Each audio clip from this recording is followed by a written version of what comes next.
हरे कृष्णा। जय शिल प्रभुपाद, जय गुरु महाराज जी। अभी हम पिछले वीडियो में, इस वीडियो के पार्ट 1 में हमने भगवान श्री कृष्ण के प्रति अनन्य भक्ति पे चर्चा किया और उस पे आप सभी के व्यूज़, कमेंट्स, रिएक्शंस और शेयर के लिए, लाइक्स के लिए बहुत बहुत धन्यवाद। तो हमने भगवान श्री कृष्ण के प्रति अनन्य भक्ति पे चर्चा किया और उसी चर्चा को हम इस वीडियो में थोड़ा और उसके ऊपर चिंतन, मनन, मंथन करेंगे और उसको थोड़ा और आगे बढ़ाएंगे। तो भगवान श्री कृष्ण के प्रति जो अनन्य भक्ति है वो क्या है, वो समझने के लिए जैसे भगवान श्री कृष्ण ने 15वें अध्याय के 18, भागवत गीता के 15वें अध्याय के 18 और 19 नंबर श्लोकों में जो कहा है कि तस्मात् क्षरम अतीतो हम अक्षरादपि चोत्तमा अतो अस्मि लोके वेदे च प्रथितः पुरुषोत्तमा यो माम एवं असम्मूढ़ो जानाति पुरुषोत्तमं स सर्वविद भस्ति माम सर्वभावेन भारत।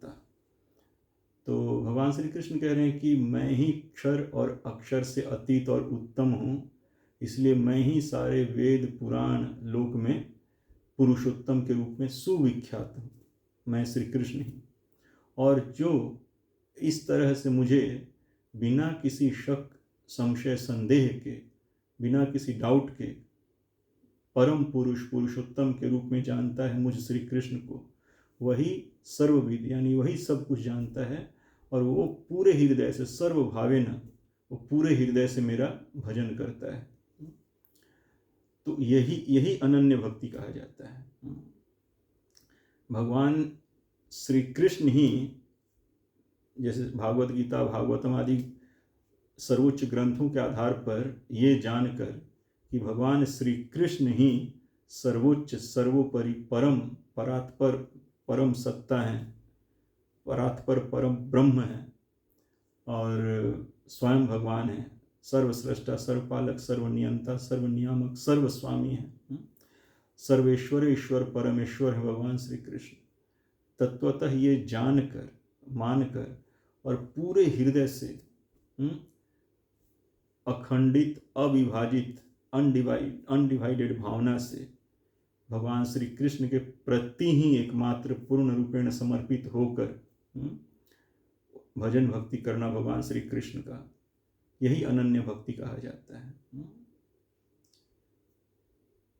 भगवान शिव कहते हैं कि उमा राम सुभाव जेहि जाना ताहि भजन तजी भावना आना, कि हे उमा, जो राम विष्णु कृष्ण के स्वभाव को तत्व से जानता है, उसका हृदय जो है कृष्ण भावना से पूरी तरह से आप्लावित हो जाता है। जो भगवान श्री कृष्ण राम विष्णु के स्वभाव को तत्व से जानता है, उसका हृदय जो है कृष्ण भावना से पूरी तरह आप्लावित हो जाता है। उसके मन में दूसरा कोई भाव आता ही नहीं, दूसरा कोई भावना उसके हृदय में नहीं आता। मुझे एक भरोसो, एक बल, एक आस विश्वास, तुलसी राम घनश्याम हित चातक तुलसीदास। जैसे चातक सिर्फ स्वाति नक्षत्र का पानी पीता है, वैसे ही तुलसीदास कह रहे हैं कि मेरा जो है एक ही भरोसा, एक ही बल, एक ही विश्वास है और वो है श्री राम घनश्याम पर। तो इस तरह से इसी को अनन्य भक्ति कहा जाता है भगवान श्री कृष्ण के प्रति। और हमने पिछले वीडियो में ये समझा कि जो भगवान श्री कृष्ण को ही सर्वोच्च, परात्पर, परम ब्रह्म, परम सत्ता, परम सत्य जानकर, मानकर, तत्वतः उनके प्रति अनन्य भाव से उनका भजन भक्ति करना, ये वेद, श्रुति, पुराण, ब्रह्मा जी, शिव जी, दुर्गा जी, भद्रकाली, गणेश जी, कार्तिकेय आदि जितने भी बड़े बड़े अथॉरिटी हैं, उन सब के द्वारा स्वीकृत, अनुमोदित और प्रशंसित है, बिना किसी शक, संशय, संदेह की। हमने पिछली बार चर्चा किया था। तो ये भगवान श्री कृष्ण के प्रति जो अनन्य भक्ति है वो आता है भगवान श्री कृष्ण को तत्वतः जानने से। जैसे कहा ना, उमा राम स्वभाव जही जाना, ताहि भजन तजी भावना आना। तो भगवान श्री कृष्ण को तत्वतः जानने से ही उनके प्रति अनन्य भक्ति उमड़ता है हृदय में।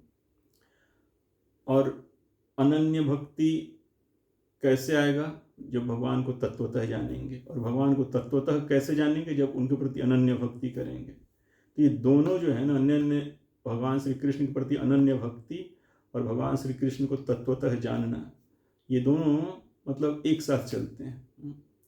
एक श्रद्धा हृदय में होना चाहिए, हाँ, कि भगवान श्री कृष्ण ही मेरे अनन्य हैं, वही मेरे स्वामी हैं हर तरह से, वही मेरे पालन करता, मेरे स्वामी, मेरे सर्वाधार भगवान श्री कृष्ण ही हैं। ये श्रद्धा होना चाहिए। तो इस श्रद्धा से प्रेरित होकर जब हम भजन भक्ति करेंगे वैष्णवों के संग में, गुरु आश्रय में, तब हमारे जो भगवान श्री कृष्ण को तत्वतः जानना है वो बढ़ता जाएगा। और भगवान श्री कृष्ण के भक्ति में जो अनन्यता है वो और निखरती जाएगी और बढ़ती जाएगी। अनन्य भगवान श्री कृष्ण के प्रति अनन्य भक्ति से ही हमारा कल्याण होगा। इसलिए इस चर्चा का महत्व है एक्चुअली। जैसे भगवान श्री कृष्ण 9वें अध्याय के 3 नंबर श्लोक में कहते हैं भागवत गीता में कि अश्रद्धाना पुरुषः धर्मशास्य परंतप अप्राप्य माम निवर्तन्ते मृत्यु संसार वर्तमनि। कि हे अर्जुन, जिसका मुझ श्री कृष्ण के प्रति अनन्य भक्ति योग में जिसका श्रद्धा नहीं होता है वो मुझे प्राप्त नहीं करता, और मुझे प्राप्त न कर पाने के फलस्वरूप वो इसी जन्म मृत्यु रोग बुढ़ापा के चक्र में फंसा रहता है इसमें। और भगवान ने जैसे 18वें अध्याय के 55 नंबर श्लोक में भी कहा है, भगवत धाम की प्राप्ति के लिए, नित्य शाश्वत ज्ञान में आनंद में जीवन के लिए, भगवत धाम की प्राप्ति के लिए भगवान श्री कृष्ण ने कहा है कि भक्त्या माम अभिजानति यावानश्चास्मि तत्वतः ततो माम तत्वतो ज्ञात्वा विशते तदनंतरम। कि केवल और केवल अनन्य भक्ति से ही मुझे श्री कृष्ण को तत्वतः जाना जा सकता है, और मुझे तत्वतः जानकर मेरे परम धाम वैकुंठ गोलोक इत्यादि में प्रवेश पा जाता है जीव आसानी से। तो ये भगवान श्री कृष्ण के प्रति अनन्य भक्ति का महत्व है। अगर हमको अपना सर्वोद्धार चाहिए, परम उद्धार चाहिए, परम गति चाहिए, तो भगवान श्री कृष्ण के प्रति अनन्य भक्ति होनी ही चाहिए, उसका कोई विकल्प नहीं है एक्चुअली। भगवान श्री कृष्ण ने कहा है कि वेदैश्च सर्वैर अहम एव वेद्यो।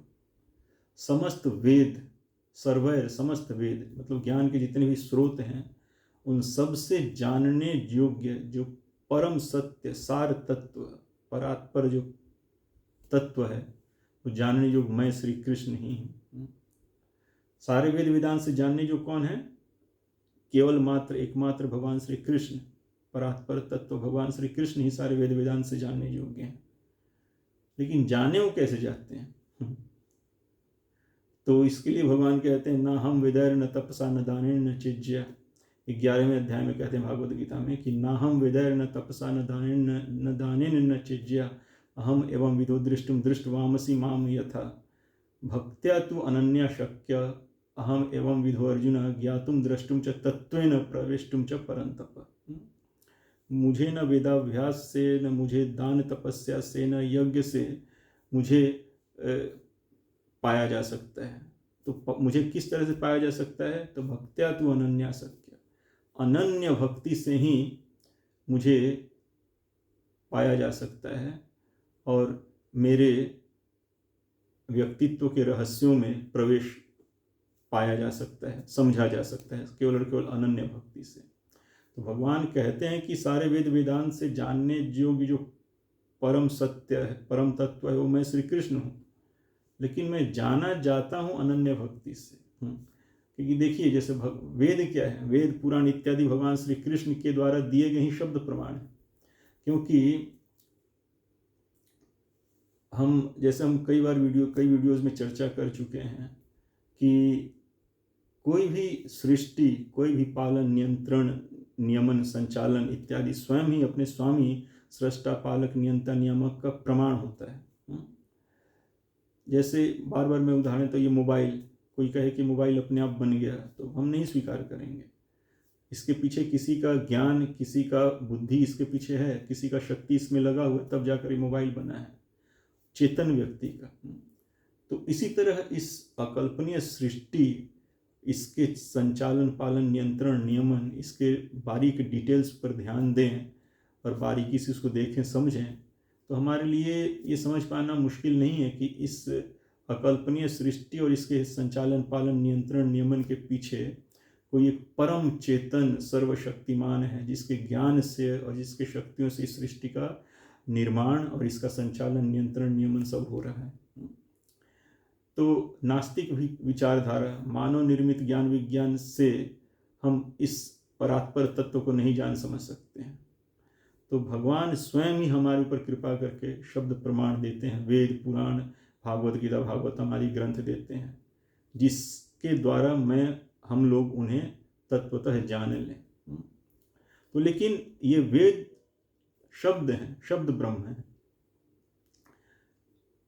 तो कोई भी शब्द होता है, कोई भी वाक्य होता है, तो उस शब्द या उस वाक्य के पीछे एक आशय होता है।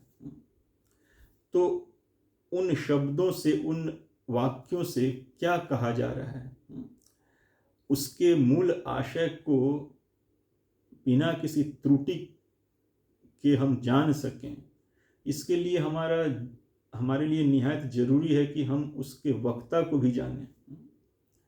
उस वक्ता के शब्द को तो हम देख रहे हैं, बोलने वाले के शब्द को तो हम देख रहे हैं, लेकिन उस शब्द से क्या भाव, क्या सत्य प्रकाशित हो रहा है, उस बात को तत्वतः जानने के लिए हमें उसके वक्ता को भी जानना जरूरी है। जैसे मान लीजिए कोई दो बहुत घनिष्ठ फ्रेंड हैं, मित्र हैं, तो एक मित्र कुछ बात बोला, तो उसके बात को जो है दूसरा मित्र हूबहू समझ जाता है कि वो क्या बोलना चाह रहा है एक्चुअली। और जो दूसरे व्यक्ति हैं, हो सकता है उसके बात को तत्वतः न समझ पाए, वो क्या कहना चाहता है, उसके बात को न पकड़ पाए, उसके आशय को। तो इसलिए वक्ता के साथ घनिष्ठता होना जरूरी है, तभी हम उसके द्वारा कहे गए बातों को हम समझ पाएंगे। तो ये वेद, पुराण, भागवत गीता, भागवतम आदि वक्ता के कहे गए शब्द वाक्य हैं, भगवान श्री कृष्ण के शब्द वाक्य हैं ये। तो उन शब्द और वाक्यों के पीछे जो छुपा हुआ जो मूलभूत जो आशय है, जो तत्व है उसके पीछे छिपा हुआ, उसको समझने के लिए हम भगवान श्री कृष्ण को भी समझना पड़ेगा, घनिष्ठता होनी चाहिए उनके साथ। और वो घनिष्ठता आती कैसे है? अनन्य भक्ति से। जैसे भगवान भागवत गीता के 9वें अध्याय के 29वें नंबर श्लोक में भगवान श्री कृष्ण ने कहा है कि समोहम सर्वभूतेषु न मे द्वेषो अस्ति न प्रियः जे भजन्ति तु माम भक्त्या मयि ते तेषु चाप्यहम्। मैं तो ऐसे तो सबके लिए सम हूँ, लेकिन जो मेरा भजन करता है वो मेरे हृदय में रहता है और मैं उसके हृदय में रहता हूँ। तो इस तरह का घनिष्ठता है भक्त के और भगवान श्री कृष्ण के बीच। और भागवत में भगवान कहते हैं कि साधवो हृदयम मह्यम साधूनाम हृदयम त्वाहम मदन्यत्ते न जानन्ति नाहं तेभ्यो मनाकपि। कि साधुओं के हृदय में, मैं अपने साधु भक्तों के हृदय में मैं श्री कृष्ण विष्णु रहता हूँ, और मेरे हृदय में मेरे साधु भक्त रहते हैं। मेरे सिवा वो कुछ और नहीं जानते और उनके सिवा मैं तनिक भी कुछ और नहीं जानता। तो भगवान और उनके भक्तों के बीच इस तरह का घनिष्ठ संबंध होता है एक्चुअली। तो इसलिए भगवान कहते हैं कि भक्त्या माम अभिजानति यावनश्चास्मि तत्वतः। यद्यपि वेदैश्च सर्वे अहम एवं वेद्यो, सारे वेद वेदांत से प्रतिपादित जो परम सत्य है वो मैं श्री कृष्ण ही हूँ, लेकिन मुझे जाना कैसे जा सकता है उन शब्दों के माध्यम से, उन शब्दों के मूल आशय को कैसे पकड़ा जा सकता है, वो है अनन्य भक्ति के द्वारा। भक्त्या माम अभिजानति यावनश्चास्मि तत्वतः। क्यों? क्योंकि भक्ति वो जो है वो भगवान को और भक्त को बांध देती है एक साथ, दोनों को एक दूसरे के हृदय में कैद कर देती है। भक्त के हृदय में भगवान कैद हो जाते हैं और भगवान के हृदय में भक्त कैद हो जाते हैं। अहम भक्त पराधीना। तो इस तरह से भगवान क्या कहना चाहते हैं, वो भगवान का भक्त बखूबी समझ जाता है। भागवत गीता के, श्रीमद् भागवतम के श्लोकों का जो सही तात्पर्य है वो भक्त समझ जाता है, दूसरे लोग नहीं समझ पाते हैं, वो उसका अर्थ का अनर्थ निकाल देते हैं।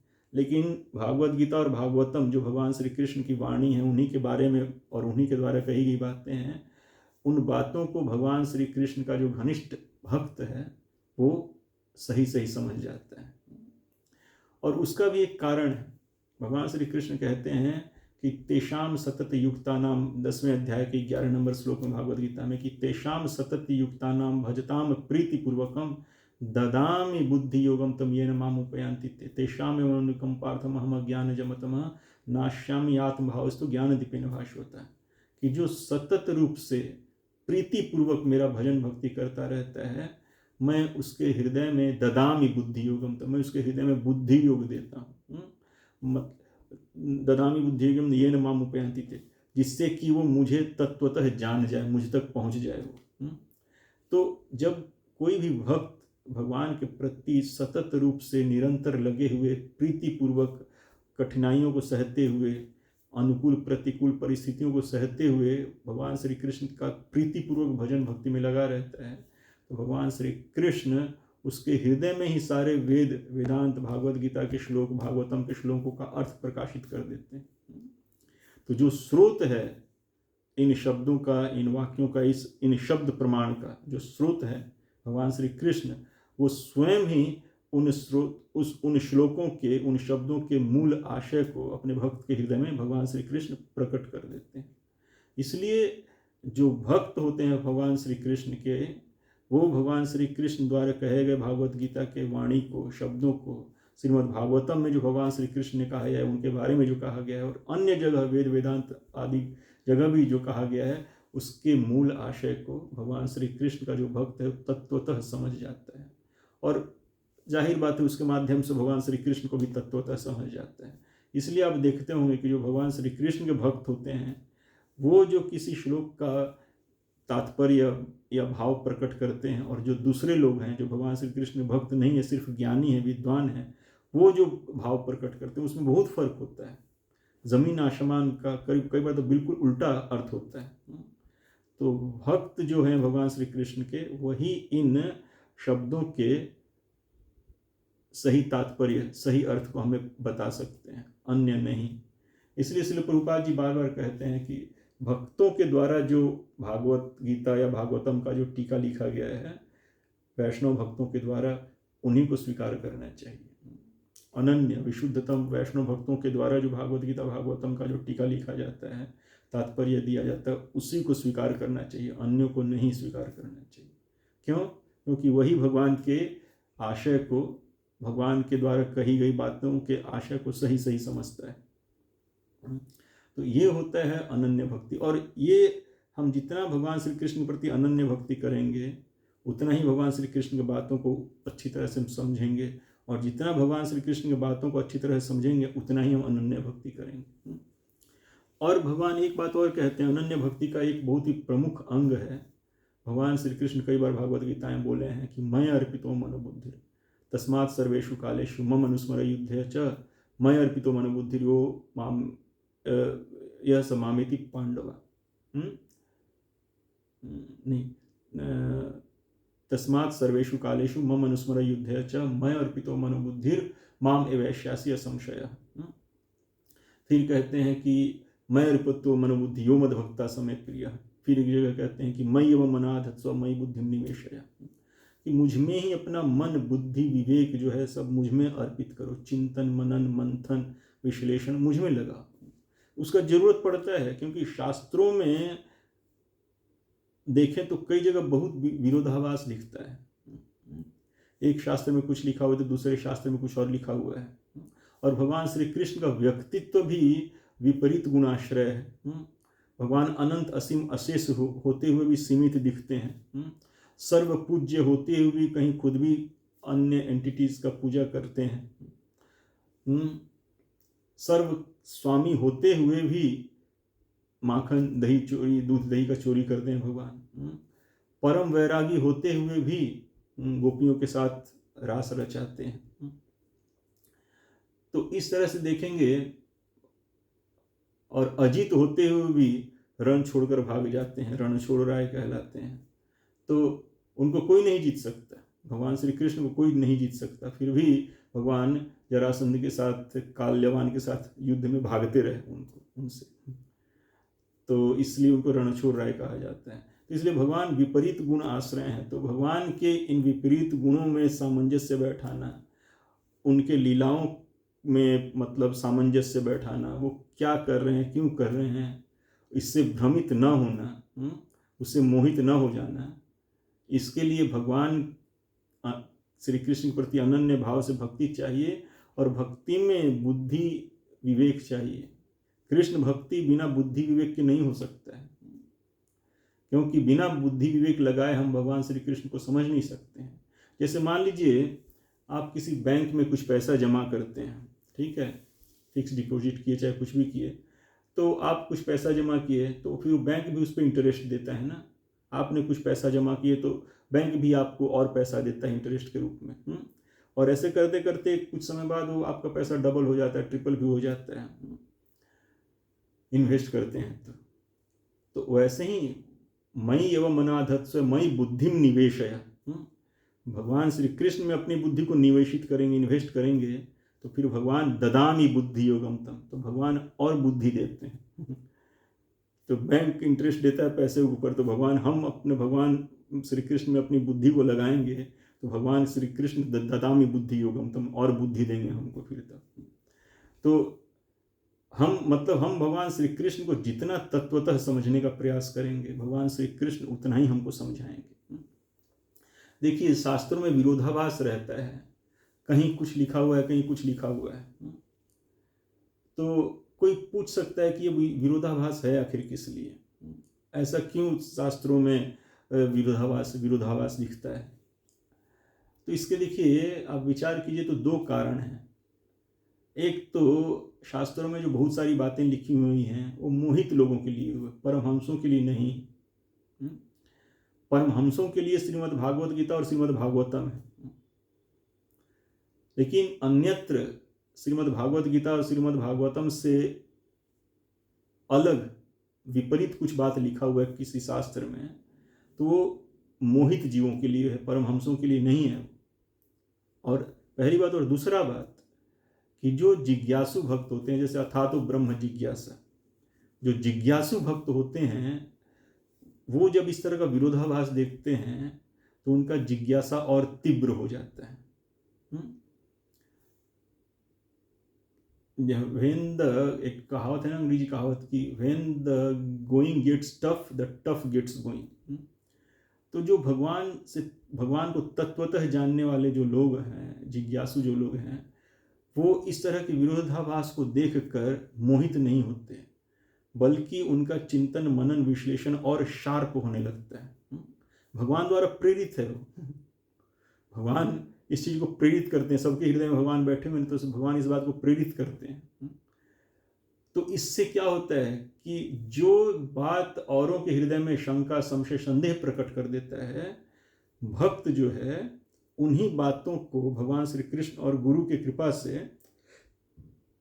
उन्हीं मतलब भ्रमित करने वाले, मोहित करने वाले बातों के पीछे छिपे आशय को समझकर वो आगे बढ़ जाता है। उसके हृदय में कोई शंका संशय संदेह नहीं होता, मिट जाता है उसके हृदय से। भगवान क्या बोले हैं, तेषामेव अनुकंपार्थम अहम अज्ञानजमतमः नाश्यामि आत्मभावस्तु ज्ञानदीपेन भास्वता। उसके हृदय में ज्ञान का दीपक जलाकर सारे इस तरह के शंका संशय संदेह रूपी अज्ञान को भगवान दूर कर देते। वो मोहित नहीं होता। वह शास्त्रों के विरोधाभासी जो बातें लिखी हुई हैं उससे वो मोहित नहीं होता। वो समझ जाता है कि किस बात को क्यों लिखा हुआ है और किसके लिए लिखा हुआ है, तो इसलिए वो आगे बढ़ जाता है, फिर वहाँ से वो और शार्प हो जाता है।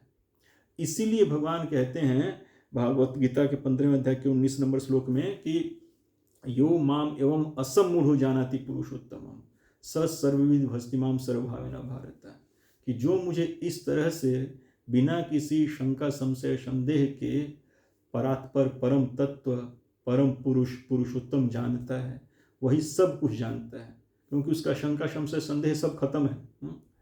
पूर्ण प्रकाश को देख रहा है, पूर्ण मतलब सत्य को देख रहा है वो, तो वो सर्वविद है, कोई शंका संशय संदेह का बादल कहीं नहीं है, तो पूर्ण सत्य को प्रत्यक्ष देख रहा है वो, जो कि भगवान श्री कृष्ण है। तो इसलिए वही सर्वविद है, और वही भगवान श्री कृष्ण पूरे भावना से भजन भक्ति कर सकता है। और देखिए, जो लोग इस तरह से परम जिज्ञासु नहीं है, वो इस तरह के विरोधी बातों को देखकर उनके मन में शंका बहुत ज़्यादा घर कर लेता है, गाढ़ा हो जाता है उनका शंका संशय संदेह। उनके मन में होता है कि ये बड़े हैं, कि ये बड़े हैं, कि ये स्वयं भगवान है, कि ये स्वयं भगवान है। तो इसलिए सबको पूजो, सबको एक साथ एक समान पूजो सबको, कि कहीं कोई नाराज ना हो जाए। मान लो मैं किसी एक को ही पूज देता हूँ और वो अगर सबसे बड़ा नहीं हुआ, कोई और सबसे बड़ा हुआ, तो वो तो जो सबसे बड़ा है वो नाराज हो जाएगा मेरे से। तो इस भय से वो फिर सबको पूजने लगते हैं। इस बात का उनके मन में मतलब वहम रहता है, मतलब संशय रहता है कि आखिर है सबसे बड़ा कौन। उस जिज्ञासा का निवारण करने के बजाय वो उस जिज्ञासा, उस मोह के द्वारा मोहित हो जाते हैं, और भगवान श्री कृष्ण के प्रति अनन्य भक्ति उनका नहीं हो पाता है। तो इसीलिए कहते हैं भगवान, क्योंकि भगवान श्री कृष्ण सबके हृदय में विद्यमान है। भगवान श्री कृष्ण सबके हृदय में परमात्मा रूप से विद्यमान है और सबके हृदय के बातों को जानते हैं। भले हम अपने हृदय के बात को उतना अच्छी तरह से जाने या न जाने, लेकिन भगवान श्री कृष्ण जानते हैं।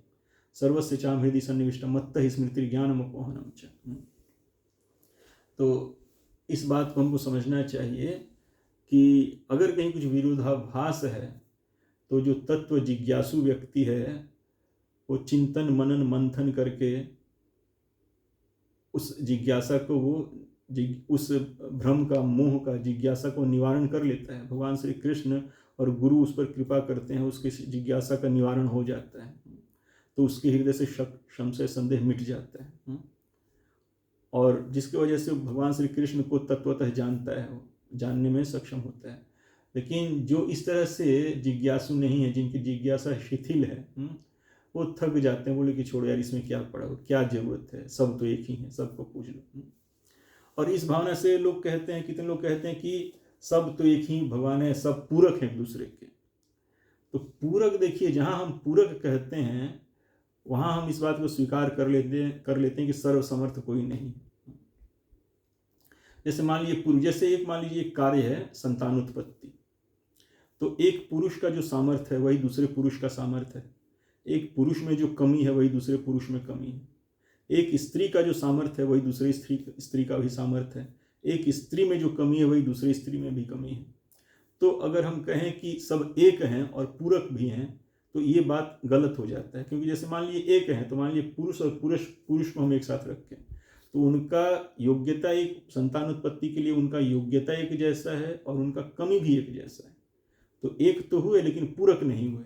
वैसे ही दो स्त्री को भी अगर हम साथ लेते हैं तो वो एक तो हुए, एक जैसे ही सामर्थ्यवान हुए दोनों, लेकिन पूरक नहीं हुए, एक दूसरे कमी की पूर्ति नहीं कर पा रहे हुए। तो एक होना और पूरक होना दो अलग बात है। लोग कहते हैं, एक साथ ही कहते हैं कि एक भी हैं और पूरक भी हैं, तो ये गलत बात है। या तो एक है या तो पूरक। अब जैसे इस पुरुष मिलकर संतान उत्पत्ति नहीं कर सकते हैं और स्त्री मिलकर संतान उत्पत्ति नहीं कर सकते हैं, लेकिन एक पुरुष और एक स्त्री को साथ लाया जाए तो जो एक पुरुष का क्षमता है संतानोत्पत्ति का, वो स्त्री का क्षमता नहीं है, और जो एक स्त्री का क्षमता है संतानोत्पत्ति का, वो पुरुष का क्षमता नहीं है। और एक पुरुष में जो कमी है उसको एक स्त्री पूरा कर सकती है, और जो स्त्री में जो कमी है संतानोत्पत्ति के लिए उसको एक पुरुष पूरा कर सकता है। तो एक स्त्री और एक पुरुष एक जैसे क्षमता के नहीं है, लेकिन पूरक क्षमता के हैं, तो दोनों मिलकर एक संतान उत्पत्ति कर सकते हैं। लेकिन तो ये दर्शाता है कि एक होना और पूरक होना दो अलग बात है। तो कितने लोग कहते हैं कि सब एक हैं और पूरक भी हैं, तो वो कन्फ्यूजन है उनका। एक होना और पूरक होना अलग बात है। पूरक होने का मतलब होता है कि एक दूसरे की कमी को पूरा करके किसी कार्य को कर देना, और एक होना मतलब जो कमी मुझ में है वही कमी उनमें भी है, और जो सामर्थ्य उनमें वही सामर्थ्य मुझ में भी है। तो एक होना और पूरक होना अलग है। तो जब हम कहते हैं कि ये पूरक हैं, तो तत्क्षण हम स्वीकार कर लेते हैं कि सर्व सामर्थ्य कोई नहीं। ये सिर्फ ये कार्य कर सकते हैं, ये कार्य नहीं कर सकते, ये सिर्फ ये कार्य कर सकते हैं, ये कार्य नहीं कर सकते, ये सिर्फ ये कार्य कर सकते हैं, ये कार्य नहीं कर सकते, इसलिए आओ हम लोग मिल जाएं, यूपीए सरकार बना लें, चाहे एनडीए सरकार बना लें, तब हम पूरे हो जाएंगे। अकेले किसी में क्षमता नहीं है। तो ये तो बिल्कुल ही गलत बात है एक्चुअली, कि सर्वसमर्थ कोई है ही नहीं, सभी पूरक हैं। तो पूरक हैं इसका मतलब सर्वसमर्थ नहीं है, जो कि सत्य नहीं है।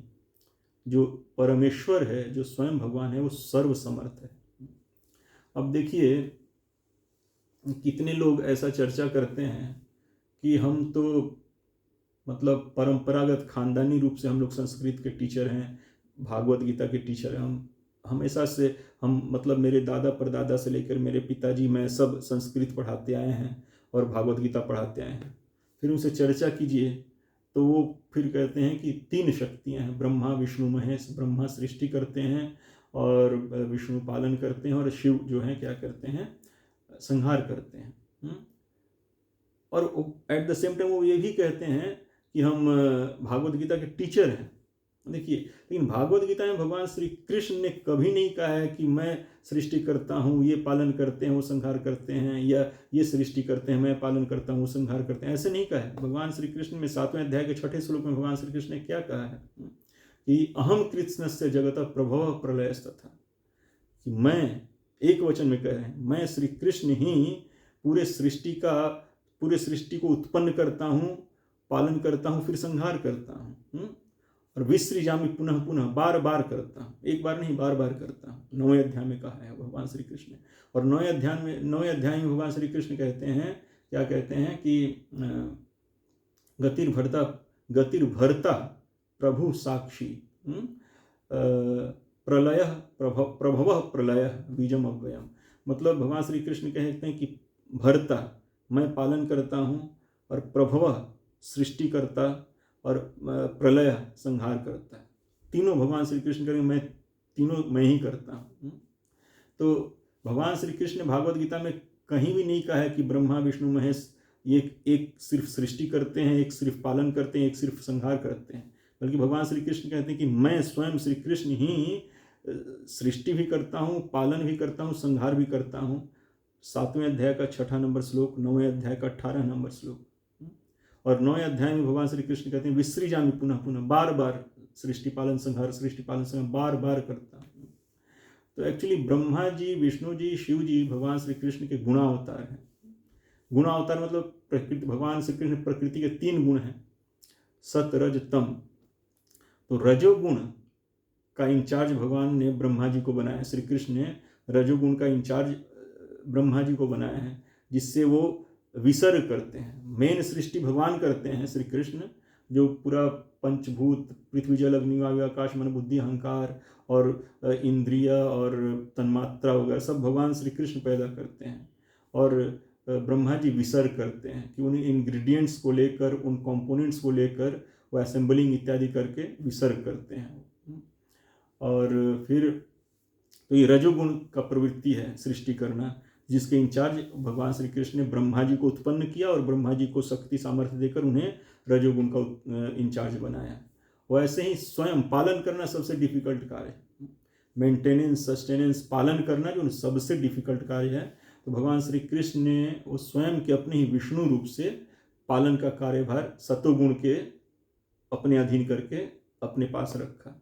और फिर अंत में गुणावतार, संहार के लिए गुणावतार जो है वो शिव जी हैं, रुद्र शिव जी हैं। तो शिव जी को उत्पन्न करके उनमें शक्ति सामर्थ्य देकर उनको ये संहार का कार्यभार भगवान श्री कृष्ण ने दिया है। तो कोई पूछ सकता है कि भगवान श्री कृष्ण को 3 अलग देने का क्या जरूरत है।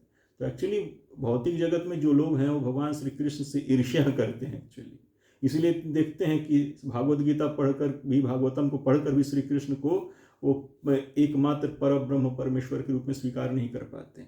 तो भगवान श्री कृष्ण खुद पीछे रहकर ब्रह्मा विष्णु महेश के रूप में आकर और पूरे सृष्टि का सृजन पालन संहार करते हैं, और फिर उससे भी अधिक को अन्य देवी देवताओं को सामने रख देते हैं, जैसे सूर्य देव हो गए, इंद्र आदि हो गए। तो उनके माध्यम से जो हमारी ज़रूरतें हैं, हमारी जो इच्छाएं वो पूर्ति करवाते हैं, और जो हम कोई यज्ञ तपस्या करके कुछ फल चाहिए हमें, कुछ हम भोग चाहते हैं, तो वो उन्हीं के माध्यम से भगवान श्री कृष्ण दिला देते हैं। लेकिन जब हमारा हृदय पूर्ण रूपेण शुद्ध हो जाता है भजन भक्ति से, अनन्य भाव से, तब भगवान श्री कृष्ण प्रकट कर देते हैं इस सत्य को कि सारे देवी देवता मेरे ही अंश हैं, मेरे द्वारा ही उत्पन्न किए गए हैं और मेरे द्वारा ही शक्ति सामर्थ्य उनको दिया गया है कार्यभार संभालने के लिए, और उनके माध्यम से मैं ही देता हूँ। तो जीव इस बात को भागवत गीता के माध्यम से जान जाता है, उसके मन में शंका संशय संदेह नहीं रहता है। लेकिन दूसरों के मन में रहता है कि भगवान श्री कृष्ण ये क्या, ये ऐसे बोल रहे हैं। भगवान श्री कृष्ण ने पूरा भागवत गीता एक वचन में बोला है, जैसे अहम सर्वस्य प्रभो मत्तः सर्वम प्रवर्तते, अहम कृष्णस्य जगतः प्रभवः प्रलयस्तथा, अथवा बहुने तेन किम ज्ञातेन तवा अर्जुन, अहम क्या, अथवा बहुने तेन किम ज्ञातेन तवा अर्जुन विष्टभ्याम इदम कृष्णमेकांशिने स्तुतो जगत, और चाहे मत्तः परतरम नान्यत् किंचिदस्ति धनंजय मयि सर्वमिदं प्रोक्तं सूत्रे मणिगणा इव, तस्मात् क्षरमतीतो अहम अक्षरादपि चोत्तमा तो अस्मि लोकवेदे च प्रथितः पुरुषोत्तमा, यो मामेवम् असम्मूढ़ो जानाति पुरुषोत्तमं स सर्वविद भजति माम सर्वभावेन भारत, मन मना भव मद भक्तो मध्याजी माम नमस्कुरु माम एवैष्यासि सत्यम ते प्रतिजानो प्रियसी में। ये सब भगवान ने अहम माम मत्त एक वचन में कहा है, भगवान ने द्विवचन या बहुवचन में नहीं कहा है भगवान श्री कृष्ण ने। तो सब कुछ भगवान श्री कृष्ण पूरा का पूरा सर्वश्रेष्ठा, सर्वपालक, सर्वनियंता, सर्वनियामक, सर्वस्वामी, सर्वलोक महेश्वरम मैं श्री कृष्ण। उन्होंने नहीं कहा कि मेरे साथ ये भी हैं, मेरे साथ वो भी हैं, हम लोग मिलजुल कर सरकार चलाते हैं, मैं अकेला असमर्थ हूँ या वो अकेले असमर्थ हैं, इसलिए हम लोग मिलजुल कर सब काम करते हैं, ऐसा भगवान श्री कृष्ण ने नहीं कहा। एक वचन में कहा है कि मैं अकेला ही सर्वलोक महेश्वरम हूँ, मैं अकेले ही सर्वोपरि सर्वोच्च परम सत्य परम सत्ता हूँ, मैं अकेले ही मतलब सारा सृजन पालन संहार नियंत्रण नियमन करता हूँ, बारंबार करता हूँ। अकेले मतलब वो ब्रह्मा विष्णु महेश के थ्रू भी करवाते हैं, तो उनको उत्पन्न करके उनमें अपना ही शक्ति सामर्थ्य देकर उनसे करवाते हैं, लेकिन करने वाले भगवान ओरिजिनली भगवान श्री कृष्ण ही हैं, लेकिन सामने नहीं आते हो। और विष्णु रूप से भी भगवान जैसे कारणोदक, जैसे 3 गुणावतार हैं ब्रह्मा विष्णु महेश, वैसे ही भगवान श्री कृष्ण के 3 पुरुषावतार भी हैं। कारणोदक कषाई कारण समुद्र है, जो आध्यात्मिक और भौतिक जगत के बीच में जो है वो कारण समुद्र है। तो भगवान श्री कृष्ण जो है अपने प्रथम पुरुषावतार कारणोदक कषाई विष्णु, क्षाई मतलब लेटे रहना, तो कारण समुद्र में लेटते हैं भगवान श्री कृष्ण, इसलिए उन्हें कारणोदक कषाई विष्णु कहा जाता है, और महाविष्णु भी उन्हें कहा जाता है। तो उनके रोमकूप से अनंत ब्रह्मांड निकलते रहते हैं, अनंत ब्रह्मांड निकलते रहते हैं। और फिर वहाँ से फिर भगवान जो कारणोदक कषाई भगवान विष्णु हैं, वो फिर हर एक ब्रह्मांड में, जो ब्रह्मांड में सबसे नीचे गर्भोदक समुद्र है, उसमें जाकर लेट जाते हैं, तो वहाँ उनको गर्भोदक कषाई विष्णु कहा जाता है। और उन्हीं के नाभि से ये नाल निकलता है, कमल नाल निकलता है, और कमल के ऊपर ब्रह्मा जी वहाँ उनका जन्म होता है कमल पे, तो वो गर्भोदक कषाई विष्णु हैं। और कमल नाल के अराउंड ही पूरा इस 14 भुवन जो कहा जाता है वो है। और फिर इसी ब्रह्मांड में क्षीर समुद्र होता है, तो उसमें फिर वो जाके उसमें भी लेटते हैं क्षीर समुद्र में भगवान, तो वहाँ पर उनको क्षीरोदक कषाई विष्णु कहा जाता है। तो ये जो कारणोदक कषाई विष्णु, गर्भोदक कषाई विष्णु, क्षीरोदक कषाई विष्णु हुए, वो भगवान श्री कृष्ण के 3 पुरुषावतार हैं ये। तो भगवान श्री कृष्ण ही हैं, उन्हीं को आप नारायण कहिए, विष्णु कहिए, जो भी कहिए, तो ये भगवान श्री कृष्ण के ही 3 पुरुषावतार हैं। कारणोदक कषाई विष्णु जिनको महाविष्णु कहते हैं, गर्भोदक कषाई विष्णु जिनके नाभि से कमल निकलता है जिसपे ब्रह्मा जी हैं, और क्षीरोदक कषाई विष्णु क्षीर सागर के। तो ये जो क्षीरोदक कषाई विष्णु है वही परमात्मा रूप से हर जगह विराजमान रहते हैं, सर्वव्यापी हैं वो क्षीरोदक कषाई विष्णु। और जो देवताओं को कभी इस ब्रह्मांड में कुछ संकट आता है तो क्षीरोदक कषाई विष्णु के पास जाकर ही स्तुति वगैरह करते हैं, तो भगवान सिर्फ वहाँ से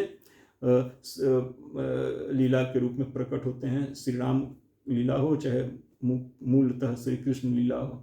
तो इसलिए भगवान जब भी प्रकट होते हैं, श्री राम रूप से प्रकट हुए हों चाहे मूल रूप श्री कृष्ण प्रकट हुए, तो पहले अपने चतुर्भुज रूप को, विष्णु रूप को पहले दिखा देते हैं, क्योंकि वही इस ब्रह्मांड में परमेश्वर के रूप में वही मतलब जाने जाते हैं। तो पहले भगवान श्री कृष्ण अपने ऐश्वर्य रूप को दिखा देते हैं, कई बार, हर बार नहीं, जैसे नरसिंह रूप में, नरसिम्हावतार में नहीं दिखाया उन्होंने तो, लेकिन जैसे रामावतार हुआ या अपने कृष्णावतार से जब अवतरित हुए तो भगवान श्री कृष्ण ने अपने पहले चतुर्भुज रूप को दिखाया और फिर बालक रूप से फिर लीला करने लगे और फिर यौवन तक पहुँचे, नव यौवन तक, और फिर वहीं रुक गया। आद्यम पुराण पुरुषम नव यौवनम च, तो भगवान श्री कृष्ण का जो स्वरूप है नव यौवन है, तो नव यौवन तक पहुंचकर फिर वहाँ पे रुक जाते हैं वो, क्योंकि वो उनका नित्य का रूप है। तो ये भगवान के गुणावतार हुए ब्रह्मा विष्णु महेश, और कारणोदक कसाई, क्षीरोदक कसाई, कारणोदक कसाई, गर्भोदक कसाई, क्षुरोदक कसाई विष्णु, ये भगवान श्री कृष्ण के 3 पुरुषावतार हैं। इसी तरह भगवान श्री कृष्ण के अनेक अवतार हैं, लीला अवतार, शक्तावेश अवतार, मनवंतर अवतार, बहुत सारे अवतार भगवान श्री कृष्ण के इस तरह से हैं। तो इन सब अवतारों से जो मूल हैं वो भगवान श्री कृष्ण हैं। देखिए, मैं वृंदावन में भी बैठे लोगों से सुनता हूँ कि वो लोग भागवत कथा कहते हैं, लेकिन वो कहते हैं कि कृष्ण अवतार हैं, लेकिन ये वास्तव में श्रीमद् भागवत का उल्लंघन है। श्रीमद् भागवत में कहा गया है, जब श्रीमद् भागवत के प्रथम स्कंद के 3 अध्याय में भगवान श्री कृष्ण के विभिन्न अवतारों का वर्णन है, तो वहाँ पे कहा गया है कि एते चामस कलापुंस 1320 SB 1328, एते चामस कलापुंस कृष्णस्तु भगवान स्वयं, कि ये सब जो हैं परम पुरुष के अंश कला है। तू मतलब लेकिन जो श्री कृष्ण हैं वो स्वयं ही वो परम पुरुष हैं। जिन परम पुरुष के ये अवतार हैं, ये सब अंश कला, वो परम पुरुष स्वयं भगवान श्री कृष्ण ही हैं। यानी भगवान श्री कृष्ण किसी और परम पुरुष के अंश कला या अवतार नहीं है, बल्कि वो स्वयं ही वो परम पुरुष स्वयं भगवान श्री कृष्ण ही हैं, अवतारी हैं। वही भगवान श्री कृष्ण ही वही परिपूर्णतम परम पुरुष हैं, जिनसे सभी अंश कला अवतार निकलते हैं। तो भगवान श्री कृष्ण जो हैं वो स्वयं ही परम पुरुष हैं, अवतारी पुरुष हैं, परिपूर्णतम हैं, वो किसी के अंश कला या अवतार नहीं है। इस बात को हमको समझना चाहिए। और एक तरह से ये बात भगवान श्री कृष्ण ने भागवत गीता के 7वें अध्याय के 7वें श्लोक में भी कहा है। 7वें अध्याय के 7वें श्लोक में मत्तः परतरम ना अन्यत किंचिद अस्ति धनंजय मयि सर्वमिदं प्रोक्तम सूत्रे मणिगणाइव, कि हे अर्जुन, मत्तः परतरम, हे अर्जुन मुझसे पर, किंचित तनिक भी कोई श्रेष्ठ कुछ भी नहीं है, मैं ही परम सत्य हूँ, सर्वोच्च सर्वोपरि परम सत्य मैं श्री कृष्ण ही हूँ। तो यहाँ जो भगवान श्री कृष्ण ने किंचित शब्द यूज किया है कि मत्तः परतरम ना अन्यत किंचिद अस्ति धनंजय, तो इससे भगवान स्पष्ट रूप से कह रहे हैं कि मैं किसी का अंश कला अवतार नहीं हूँ, बल्कि मैं ही स्वयं वो परम पुरुष हूँ जिसके बाकी सब अवतार अंश कला है। तो किंचिद मत्तः परतरम ना अन्यत किंचिद अस्ति धनंजय, ये कहने का मतलब भी भगवान श्री कृष्ण स्पष्ट कर रहे हैं कि मैं ही सर्वोच्च सर्वोपरि परम पुरुष परात्पर पर ब्रह्म परमात्मा सर्वेश्वरेश्वर मैं ही हूँ, मैं ही परिपूर्णतम स्वयं भगवान हूँ। और बाकी जो हैं, जो मेरे अन्य भगवत स्वरूप हैं, वो मेरे अंश कला अवतार हैं, वो हैं श्री कृष्ण ही, क्योंकि श्री कृष्ण स्वयं भगवान, ये उनकी भगवत्ता है कि वो अनंत भगवत स्वरूपों से रह सकते हैं। तो वो श्री कृष्ण ही नारायण, विष्णु, राम, नरसिंह, वामन इत्यादि अनंत रूपों से रहते हैं, लेकिन हैं सब एक ही श्री कृष्ण ही। अद्वैतम अच्युतम अनादिम अनंत रूपम, अद्वैत भगवान दो नहीं है, लेकिन अनंत रूप से वही एक श्री कृष्ण अनंत भगवत स्वरूप से रहते हैं।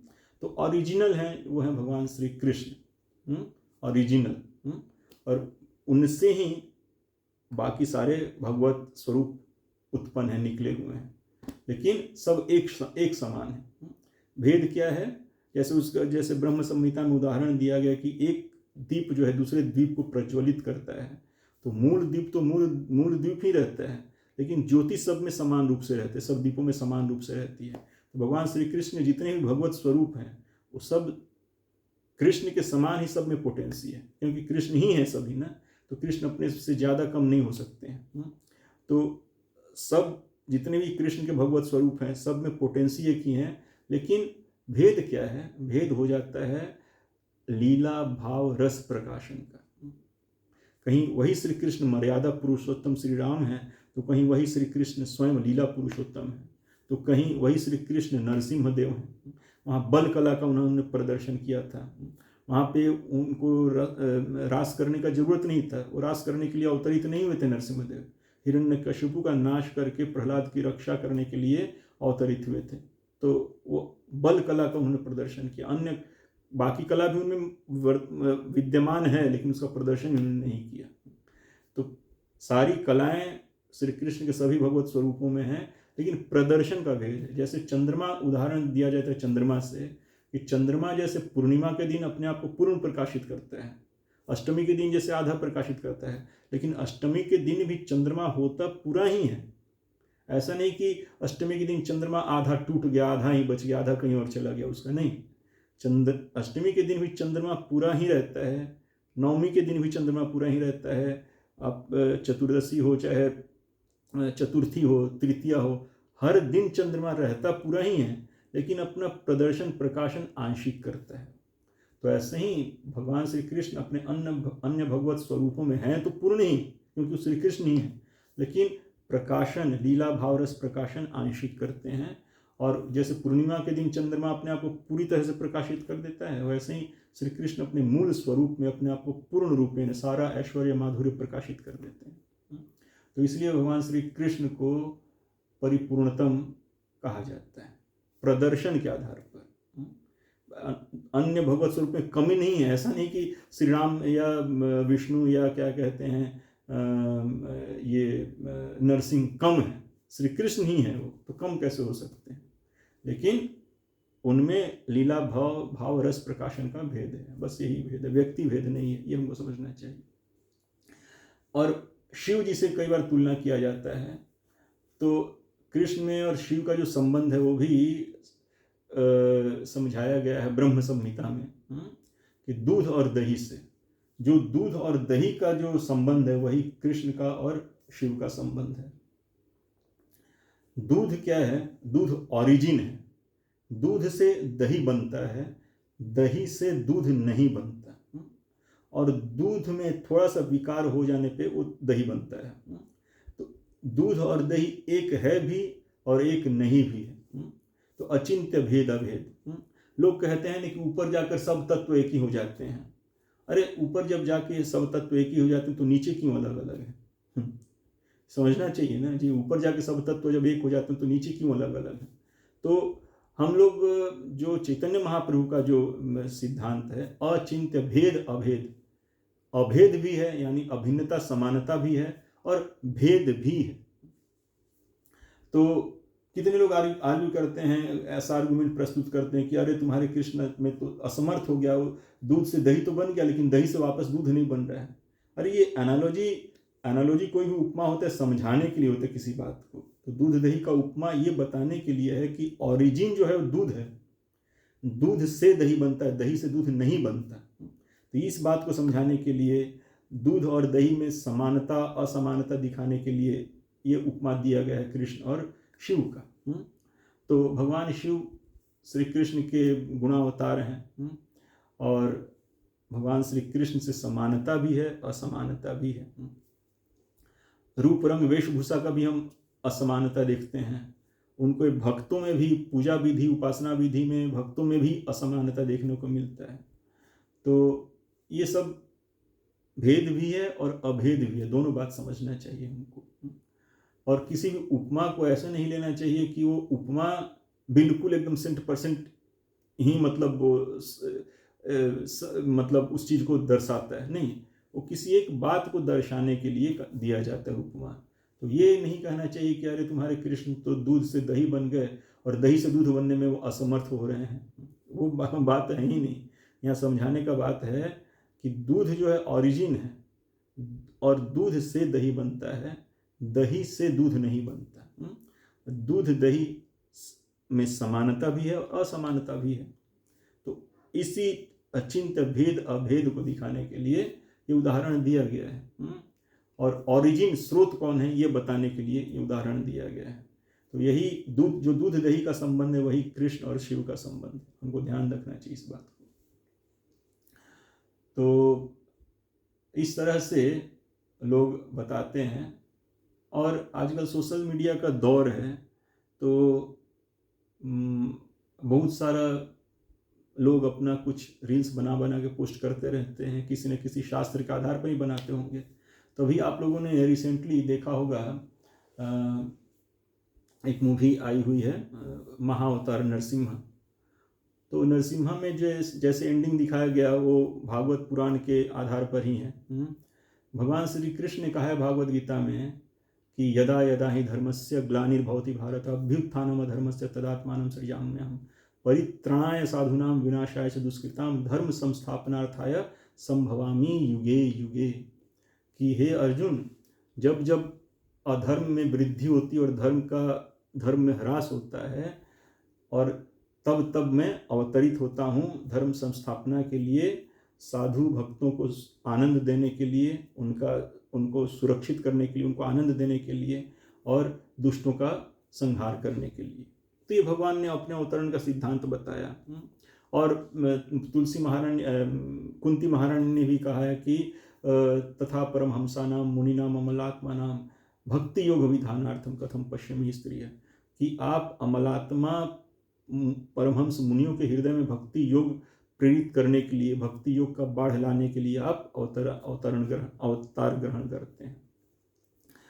तो अब इस सिद्धांत को देखिए, तो इस सिद्धांत के हिसाब से जो भागवत में जो नरसिंहदेव के लीला का जो मतलब समापन किया गया है कि नरसिंहदेव खंभे से प्रकट हुए, बहुत क्रोध में थे एकदम।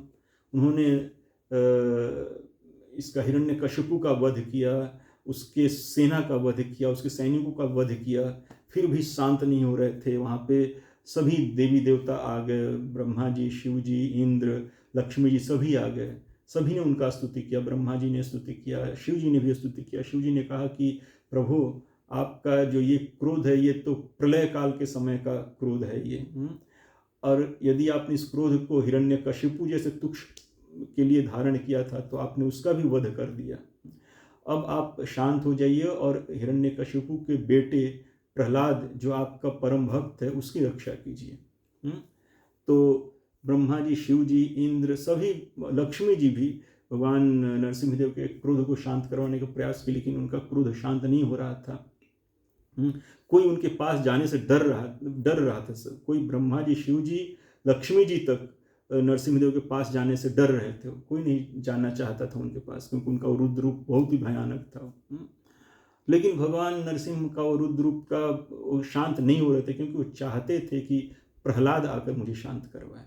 इसलिए ब्रह्मा जी से, शिव जी से, लक्ष्मी जी से वो शांत नहीं हो रहे थे, क्योंकि वो चाहते थे कि उनका जो परम भक्त छोटा बालक प्रहलाद है वो आकर मुझे शांत करवाए, जिससे मैं प्रहलाद के महिमा को, प्रहलाद के भक्ति के महिमा को मैं पूरे विश्व में मतलब उसका ख्याति बढ़ा दूं पूरा एकदम। तो इसलिए जब ब्रह्मा जी ने कहा कि बेटा प्रहलाद, ये तुम्हारे पिता के ऊपर क्रोधित होकर भगवान आए हैं, प्रकट हुए हैं, जाओ तुम ही जाकर उनको शांत करवाओ। तब प्रहलाद महाराज गए और उन्होंने भगवान नरसिंहदेव को दंडवत प्रणाम किया, और भगवान नरसिंहदेव उनके सर पर अपना वरद हस्त रख दिए, हस्त कमल रख दिए, और उनको गोद में ले लिए, गले से लगा लिए, बहुत लाड़ किए प्रहलाद महाराज का। और उनके साथ बहुत संवाद, प्रहलाद नरसिंह के बीच बहुत संवाद हुआ है, जो कि भगवान के और भक्त के गुणों को, दिव्य गुणों को प्रकाशित करता है। तो इस तरह भगवान नरसिंहदेव ने अपने लीला का समापन किया, जिससे भगवान की भी महिमा, भक्त की भी महिमा, भक्ति की भी महिमा मतलब समझ में आती है, और हृदय में भगवान और भगवान के भक्त के प्रति भक्ति हृदय में प्रकट होता है, जो कि सैद्धांतिक बात है। परित्राणाय साधूनां विनाशाय च दुष्कृताम, विनाशाय च दुष्कृताम, उन्होंने हिरण्यकशिपु का वध तो कर दिया था, उसका विनाश तो कर दिया था। परित्राणाय साधूनां मतलब प्रहलाद को भी आनंद देना बाकी था, तो प्रहलाद को गोद में लेकर, उसको पुचकार कर, गले से लगाकर, उससे बात करके फिर प्रहलाद को बहुत आनंद दिए। प्रहलाद स्तुति की भगवान का, भगवान ने भी प्रहलाद का गुणगान किया। और बहुत ही मतलब भगवत्ता को, भक्त वत्सलता को, भगवान के भगवत्ता को, भगवान के भक्त वत्सलता को और भक्त के गुण को प्रकाशित करता है और हृदय में भक्ति प्रेरित करता है। तो इस तरह से भागवत गीता में जैसा भगवान ने कहा है कि उन सिद्धांतों के तहत और भागवतम के सिद्धांतों के तहत भगवान नरसिंहदेव ने अपनी लीला का समापन किया, और जो कि बिल्कुल वाजिब है। परमहंसों को बहुत अच्छा लगता है इस तरह से ये बात, भगवान के गुणों को सुनना समझना प्रहलाद महाराज से, और प्रहलाद महाराज के गुणों को सुनना समझना भगवान से, और हृदय में भक्ति भाव प्रेरित होता है उससे। लेकिन कुछ जगह पे जो दिखाया गया है वो बड़ा विचित्र अजीब दिखाया गया है कि भगवान नरसिंहदेव शांत ही नहीं हो रहे हैं। प्रहलाद भी आया फिर भी शांत नहीं हो रहे हैं, और पूरा सृष्टि का विनाश किए ही जा रहे हैं। जैसे भगवान भूल ही गए कि वो अवतार लिए, किस कारण अवतार लिए भगवान ही भूल गए। सारे सृष्टि को सर्वसचाम सन्निविष्ट मत्त स्मृति ज्ञानम अपोहनम च, मैं सबको स्मृति ज्ञानम और विस्मृति देता हूँ, और भगवान स्वयं ही भूल गए कि मैं क्या करने के लिए अवतार लिया था। वो पूरा विनाश के जो पालन काल है, अभी मतलब प्रलय का समय नहीं है, फिर भी भगवान विनाश किए जा रहे हैं। मतलब भगवान भूल ही गए कि करना क्या है। तब फिर महादेव जी सरभ अवतार लेकर प्रकट होते हैं, और वो फिर नरसिंह को नियंत्रित करते हैं। तो वहाँ नरसिंहदेव को बहुत ही अपमानजनक स्थिति में दिखाया गया है।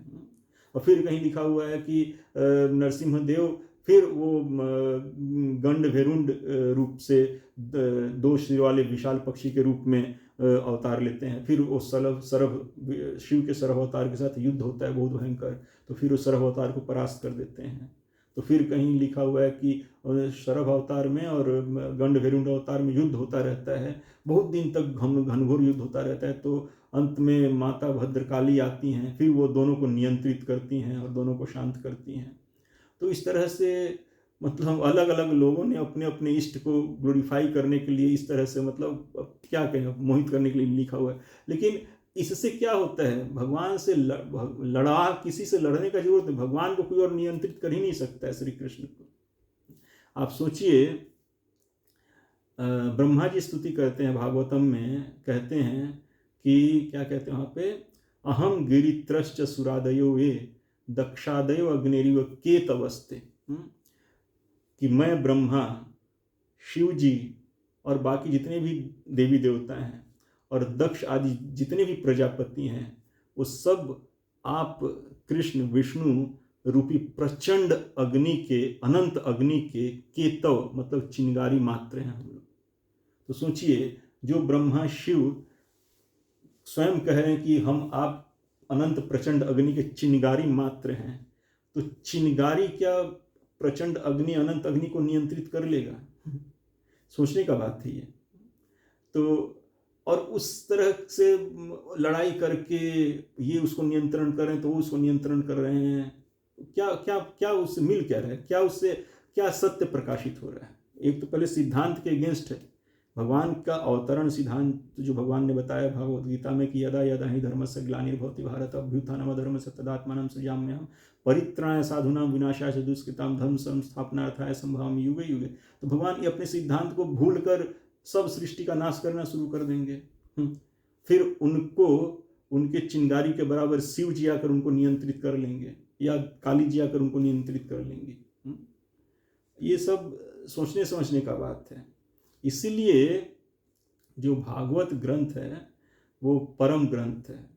इसमें वास्तविक जो भागवत के हिसाब से जो महाअवतार नरसिंह का जो एंडिंग दिखाया है, समापन, वो बिल्कुल सही है भागवत के। और कितने लोग ऐसा तर्क करते हैं तो क्या दूसरे शास्त्रों में गलत लिखा हुआ है, सच नहीं लिखा हुआ है? तो उन सब का आंसर वास्तव में भागवतम के प्रथम स्कंद के प्रथम चैप्टर के दूसरे श्लोक में है। भागवत के फर्स्ट श्लोक जैसे ओम नमो भगवते वासुदेवा करके, उसके बाद पहले श्लोक में इष्ट का स्तुति किया है वेद व्यास ने, फिर दूसरे श्लोक में वेद व्यास ने भागवतम का कंटेंट क्या है वो बताया है। तो वो बहुत ही इंपॉर्टेंट है कि भागवतम आखिर है क्या। तो वो कहते हैं धर्म प्रोज्जितः कैतवो अत्र परमो निर्मत्सराणां सताम वेद्यम वास्तवमत्र वेद्यम वास्तवमत्र वस्तु शिवदम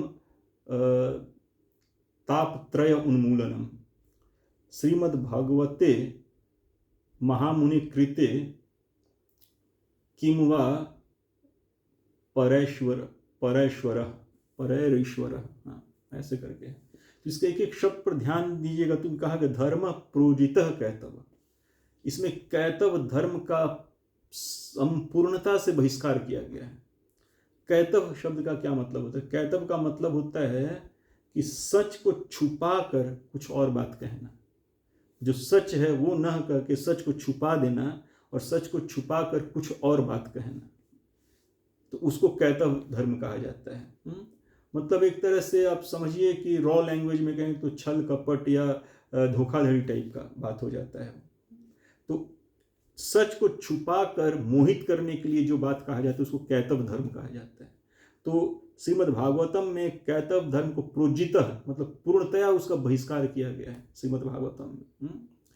और जो वेद्यम वास्तवमत्र वस्तु, जो वास्तव जो रियल ट्रूथ परम सत्य है, जो निर्मत्सराना, जो जिनका हृदय काम क्रोध लोभ मोह मद मात्सर्य आदि मलों से बिल्कुल एकदम साफ है, शुद्ध है, जिनका हृदय बिल्कुल 100% बिल्कुल शुद्ध है, जिनका हृदय, वैसे भक्तों के लिए श्रीमद् भागवतम है, जो सच को यथारूप स्वीकार कर सकते हैं। सच को परम सत्य यानी श्री कृष्ण को जानकर जिनके हृदय में कोई ईर्ष्या नहीं होता, उन विशुद्धतम भक्तों के लिए ये श्रीमद् भागवतम है। इसमें कोई भी कैतव धर्म मतलब छल कपट कुछ भी नहीं, मोहित करने के लिए कुछ भी नहीं है, सिर्फ और सिर्फ वास्तविक सच्चाई परम सत्य का ही इसमें निरूपण किया गया है, जिससे तीनों ताप पाप ताप सब का जो जीव के हृदय में जो अज्ञान है सारे पाप ताप का नाश कर देता है ये। और ये श्रीमद् भागवतम को व्यास देव ने अपनी परिपक्व स्थिति में इसका संकलन किया। और फिर इस शास्त्र के अलावा किसी और शास्त्र की जरूरत ही नहीं भगवान को जानने के लिए। भगवत साक्षात्कार के लिए श्रीमद् भागवतम के अलावा किसी और शास्त्र की जरूरत है ही नहीं। ये दूसरे श्लोक में 1.2 में कहा गया है, धर्म प्रोजितः कैतवो अत्र परमो निर्मत्सराणां सताम वेद्यम वास्तवमत्र वस्तु शिवदम तापत्रय उन्मूलनम श्रीमद् भागवते महामुनि कृते किम वा परैरीश्वर। तो इन शब्दों को ध्यान दीजिएगा कि श्रीमद् भागवतम में मोहित करने वाला, सच को छुपा कर कुछ और कहने वाला, छल कपट धोखाधड़ी का कोई भी बात इसमें नहीं लिखा गया है। इसमें सिर्फ और सिर्फ वास्तविक परम सत्य का निरूपण किया गया है, जो कि विशुद्धतम हृदय वाले भक्तों को अति प्रिय है। और इस महामुनि व्यास के द्वारा उनके परिपक्वतम स्थिति में संकलित किए गए इस भागवतम के अलावा दूसरे किसी शास्त्र की जरूरत ही नहीं है भगवत साक्षात्कार के लिए। यह परम सत्य भगवान श्री कृष्ण का पूर्णता से साक्षात्कार करा देता है। और क्यों दूसरे शास्त्र की जरूरत नहीं है? तो गरुड़ पुराण में एक श्लोक है, अर्थोयम ब्रह्म सूत्राणाम भारतार्थ विनिर्णय गायत्री भाष्य गायत्री भाष्य रूपसौ वेदार्थ परिब्रह्मित। ये श्रीमद् भागवतम के बारे में गरुड़ पुराण में लिखा हुआ है कि अर्थोयम ब्रह्म सूत्राणाम भारतार्थ विनिर्णय गायत्री भाष्य रूपसौ वेदार्थ परिब्रह्मित। कि ये जो श्रीमद् भागवतम है ये वेदांत ब्रह्म सूत्र महाभारत गायत्री मंत्र और समस्त वेद आदि का जो सार विस्तार मूल आशय है वही ये जो है श्रीमद् भागवतम है। तो सारा वेद वेदांत महाभारत जो भी है सब का सब श्रीमद् भागवत में आके सिमट गया है, परिपूर्ण हो गया है। तो इसलिए श्रीमद् भागवत के अलावा और किसी शास्त्र की जरूरत है ही नहीं। तो सब वेद वेदांत आदि शास्त्रों का आशय क्या है, मूल क्या है, तो वो है जैसे कि पद्म पुराण में कहा गया है कि पुराणेषु तु सर्वेषु श्रीमद् भागवतम परम यत्र प्रतिपदम कृष्णम गीयते बहुदर्शी भी, कि समस्त पुराणों में जो परम पुराण है, सर्वोच्च सर्वोपरि पुराण है, वो श्रीमद् भागवतम है। क्यों? क्योंकि श्रीमद् भागवतम के प्रति पद में स्वयं भगवान श्री कृष्ण के दिव्याति दिव्य गुणों का ही महिमा गान किया हुआ है, और एक नहीं अनेकों तत्वदर्शियों के द्वारा। तो यही भगवान श्री कृष्ण के दिव्याति दिव्य गुणों का महिमा गान करना, यही सारे वेद वेदांत उपनिषद गायत्री महाभारत इत्यादि का जो है आशय है। एक्चुअली भगवान श्री कृष्ण सर्वोच्च सर्वोपरि परम सत्व भगवान श्री कृष्ण ही सारे वेद वेदांत महाभारत गायत्री आदि के मूल आशय हैं। वेदैश्च सर्वैरहम् एव वेद्यः, जो भगवान श्री कृष्ण ने कहा। तो इसलिए श्रीमद् भागवतम, जैसा कि हमने पिछले वीडियो में चर्चा किया था ना श्रीमद् भागवतम के बारे में, कि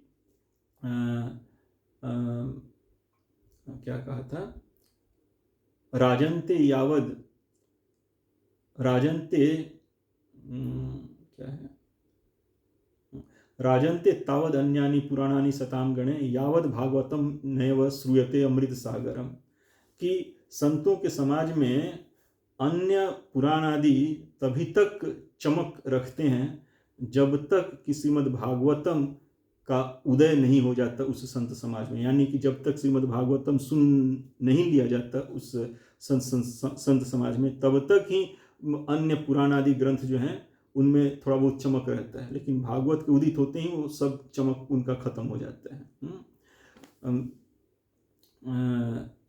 और फिर कहा गया है कि क्या कहा गया है,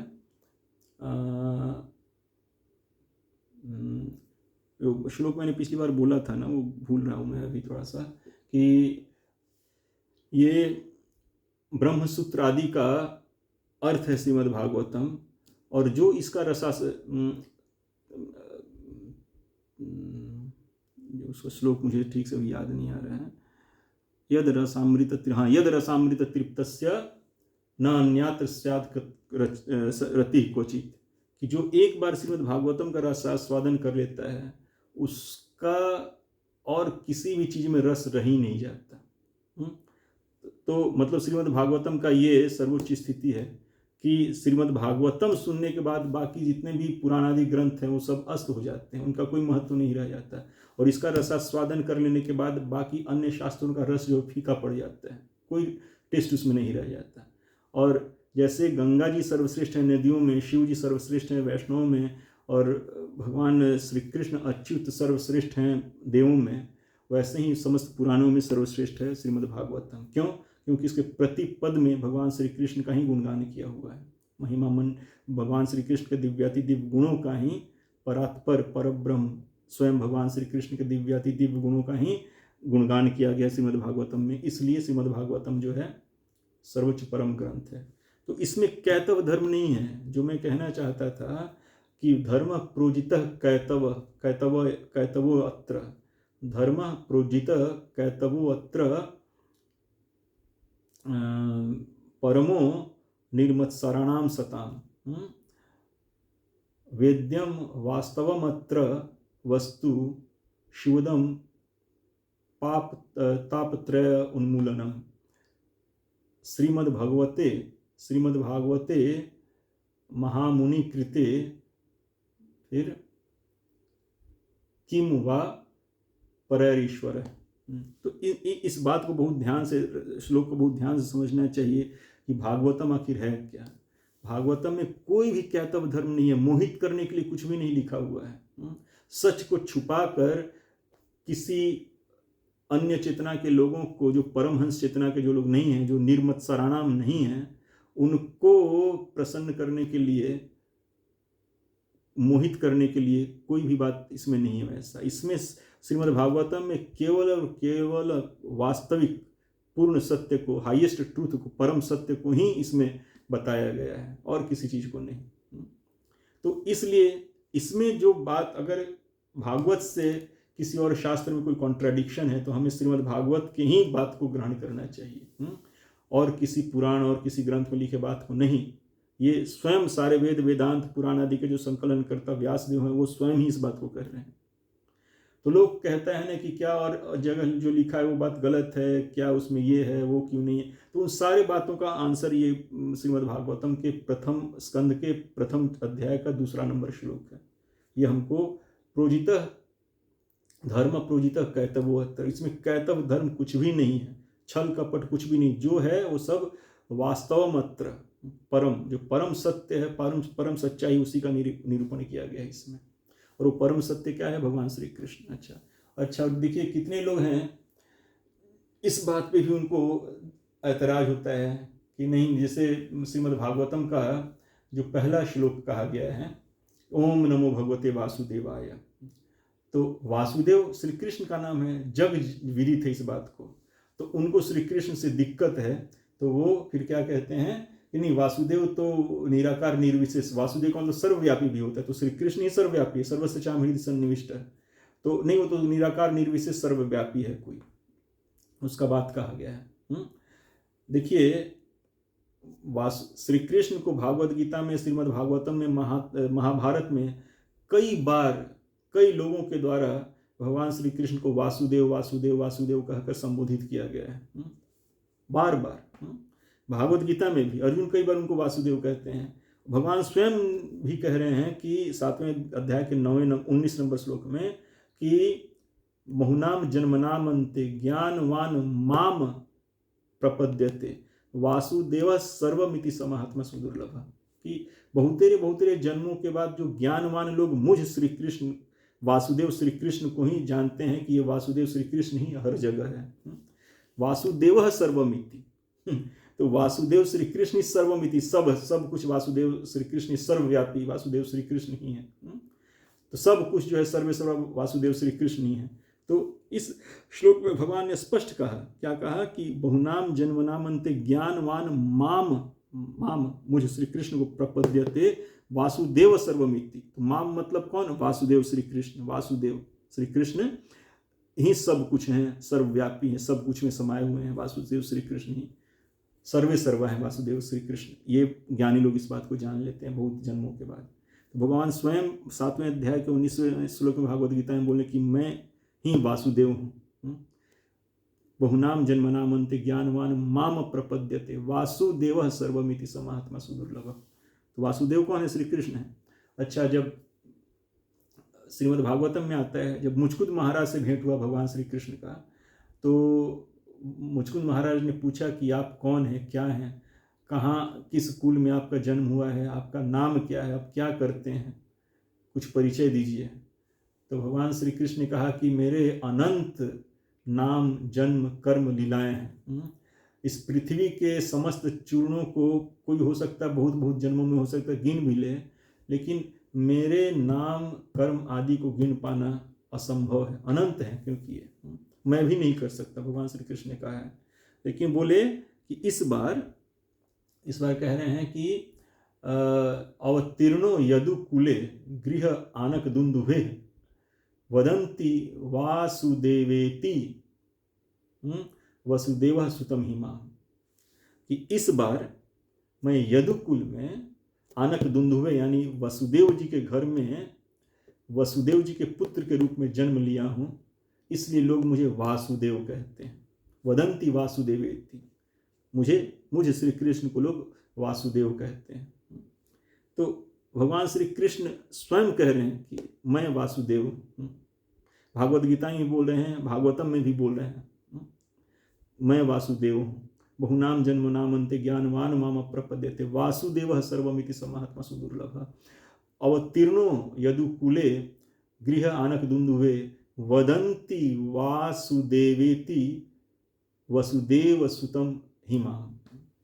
भागवत गीता में भगवान ने बोला कि मैं वासुदेव हूँ, भागवतम में भी कह रहे हैं कि मैं वासुदेव हूँ, लेकिन फिर भी उनको दिक्कत है क्योंकि वो श्री कृष्ण को सर्वोपरि परम सत्य के रूप में स्वीकार नहीं करना चाहते। इसलिए वो कहते हैं कि ओम नमो भगवते वासुदेवाय में वासुदेव कोई और है, श्री कृष्ण नहीं है। जबकि भागवत प्रमाण है, भागवत गीता प्रमाण है, महाभारत प्रमाण है कि श्री कृष्ण ही वासुदेव है। और श्री कृष्ण अपने स्वयं के मुख से कह रहे हैं, भागवत गीता में भी भागवतम में भी, कि मैं ही वासुदेव हूँ। फिर भी उनको समझ में नहीं आता है। अच्छा, और उसी प्रथम श्लोक के अंत में लिखा हुआ है सत्यम परम धीमहि, कि मैं परम सत्य पे ध्यान कर रहा हूँ। बस व्यासदेव कह रहे हैं कि सत्यम परम धीमहि, मैं उस परम सत्य का ध्यान कर रहा हूँ। तो अब कहते हैं कि नहीं, या तो परम सत्य पे ध्यान लगा रहे हैं, श्री कृष्ण का नाम कहाँ से आ गया। तो उनको ये भी नहीं पता है कि भगवान श्री कृष्ण का ही एक नाम सत्य है। जब भगवान श्री कृष्ण गर्भ में थे तो देवता लोग जब उनकी गर्भस्तुति करने के लिए प्रकट हुए तो उन्होंने कहा है कि सत्य योनिषु, उनको कहा है कि आप सत्य की योनि हैं। और महाभारत में एक जगह श्री कृष्ण के बारे में लिखा हुआ है, क्या लिखा हुआ है कि सत्य प्रतिष्ठितः कृष्ण सत्यमत्र प्रतिष्ठितम, सत्य प्रतिष्ठितः कृष्ण सत्यमत्र प्रतिष्ठितम, सत्यात् सत्यम च गोविंदस् तस्मात् सत्योपि नामतः। सत्य प्रतिष्ठितः कृष्ण सत्यमत्र प्रतिष्ठितम, सत्यात् सत्यम च गोविंदस् तस्मात् सत्योपि नामतः। इस सत्य में श्री कृष्ण ही प्रतिष्ठित हैं और श्री कृष्ण में ही सत्य प्रतिष्ठित है, और समस्त सत्यों के परम सर्वोत्कृष्ट सत्य गोविंद भगवान श्री कृष्ण ही हैं। इसलिए उनका एक नाम सत्य है। भगवान श्री कृष्ण का एक नाम सत्य है। क्यों? क्योंकि सत्य में भगवान श्री कृष्ण है, भगवान श्री कृष्ण में ही सत्य है, और समस्त सत्यों के परम उत्कृष्ट सत्य भगवान श्री कृष्ण हैं, इसलिए उनका एक नाम सत्य है। तो सत्यम परम धीमहि, तो कृष्ण पे ही ध्यान लगा रहे हैं ना, और किस पर ध्यान लगा रहे हैं।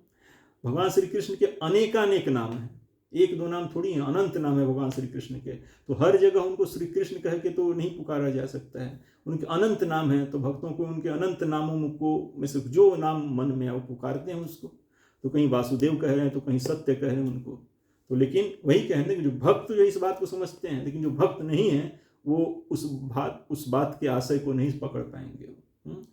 तो भक्त्याम अभिजानती, अगर भगवान श्री कृष्ण को जानना है तो हृदय में भगवान श्री कृष्ण के प्रति अनन्य भक्ति होनी ही चाहिए, नहीं तो नहीं जान सकते हम लोग। तो हमें इस बात को समझना चाहिए।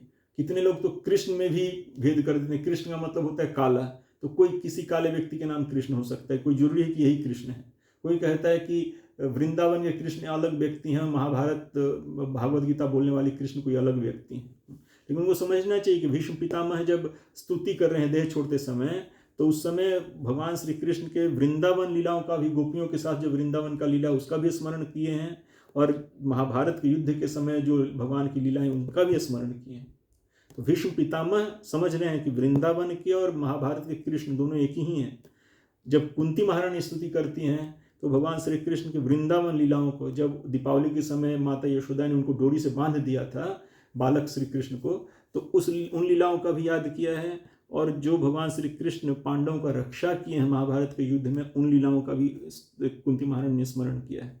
तो भीष्म पितामह को पता है, कुंती महारानी को पता है कि वृंदावन और महाभारत के कृष्ण एक ही हैं, अलग नहीं। लेकिन लोगों को भेद करना है, उठपटांग बोलना है तो बोलते रहते हैं। जैसे पिछले वीडियो में हमने चर्चा किया था, बहुत सारे लोग ऐसा मतलब अफवाह फैलाते हैं कि भागवत गीता तो श्री कृष्ण ने बोला ही नहीं। लेकिन हमने चर्चा किया था पिछले वीडियो में कि अर्जुन को पता है, जो श्री कृष्ण बात कर रहे हैं भागवत गीता के समय, अर्जुन जो श्री कृष्ण बात कर रहे हैं, अर्जुन को पता है, व्यासदेव को पता है, संजय को पता है, भीष्म को पता है, जो कि वहीं मौजूद थे युद्ध क्षेत्र में, और आदि शंकराचार्य को पता है। सबको पता है कि भागवत गीता भगवान श्री कृष्ण ने ही बोला है। एकम शास्त्रम देवकी पुत्र गीतम, ये आदि शंकराचार्य ने लिखा है ना।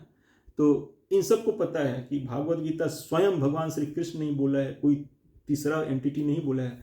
भागवत गीता है जो स्वयं भगवान श्री कृष्ण का ही संदेश है, उन्हीं की वाणी, किसी और की वाणी और किसी और का संदेश लेकर भगवान श्री कृष्ण नहीं बोल रहे हैं। वो भगवान श्री कृष्ण का अपना ही संदेश है, अपना ही वाणी है भगवान श्री कृष्ण का, और जो बोल रहे हैं वो अपने बारे में भगवान श्री कृष्ण बोल रहे हैं। तो इस बात को समझना चाहिए। वो अनन्य भक्ति से ही समझा जा सकता है, अन्यथा नहीं समझा जा सकता उस बात को। तो इस तरह से समाज में बहुत भ्रम है, बहुत सारा भ्रम है, बहुत सारा भ्रांति है। लेकिन जो भगवान के जो जिज्ञासु भक्त हैं, जो भगवान में मन बुद्धि लगाकर भजन भक्ति करते हैं, मन बुद्धि विवेक लगाकर भगवान श्री कृष्ण में भजन भक्ति करते हैं, वो भगवान श्री कृष्ण को तत्व से समझते हैं। वो इस मोह भ्रम में नहीं वो फंसते, इसको काट कर आगे निकल जाते हैं। अच्छा देखिए, जैसे भागवत में आया हुआ है, प्रश्न पूछा गया है कि भगवान कौन है, तो उत्तर दिया गया है कि जिनके चरण ध्वन को ब्रह्मा जी अपने कमंडल में और शिव जी अपने मस्तक पर धारण करके अपने आप को धन्य धन्य समझते हैं, वही भगवान है। तो चरण ध्वन मतलब गंगा जी। गंगा जी किसकी चरण ध्वन है? भगवान श्री कृष्ण विष्णु की चरण ध्वन है। जब वामन अवतार लिए थे भगवान, तो वो जब बलि ने जब नापने को कहा, तो भगवान अपना जब एक पैर उठाया तो उनका पैर जो था वो पूरा चरण कमल जो भगवान का है, उनका अंगूठा जो है वो ब्रह्मांड के अंतिम जो लेयर से उसमें छेद कर दिया। तो ब्रह्मांड के अंतिम लेयर में छेद करने से क्या होगा कि उसके बाद तो फिर कारण समुद्र है, तो कारण समुद्र का पानी उस छिद्र से भगवान श्री कृष्ण के चरणों को धोते हुए फिर नीचे गिरने लगा। तो वही गंगा जी हैं। तो वही भगवान श्री कृष्ण के चरणोदक चरण धोवन गंगा जी को शिव जी अपने मस्तक पर धारण करके अपने आप को धन्य धन्य समझते हैं। लिखा भी हो, श्रीमद् भागवतम का वर्ड है, मैं कोई अपने मन से ये सब बात नहीं बोल रहा हूँ। जो श्रीमद् भागवत गीता और श्रीमद् भागवतम में लिखा हुआ मैं एग्जैक्टली वही बोल रहा हूँ आपको। जैसे मैं अभी आपको पढ़ कर सुनाऊँ, जैसे देखिए 3 अध्याय में भागवतम में लिखा गया है 3 स्कंध के 28वें अध्याय के 22 नंबर श्लोक में देखिए,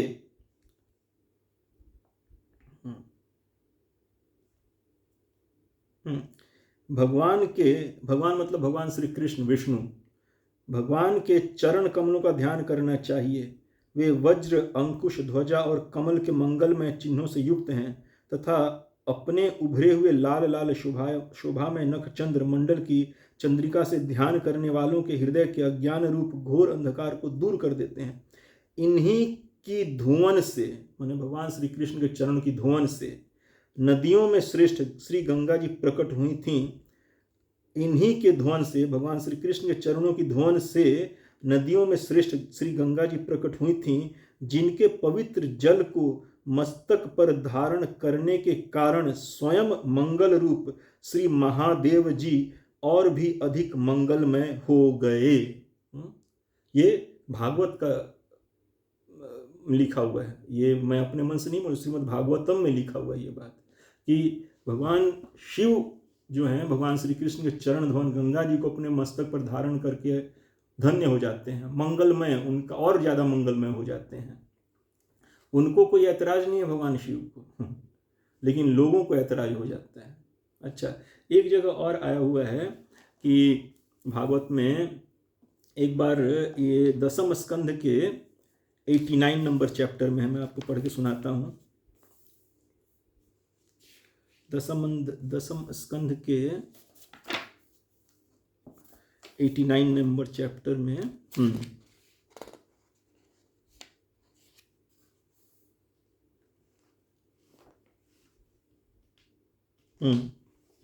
कि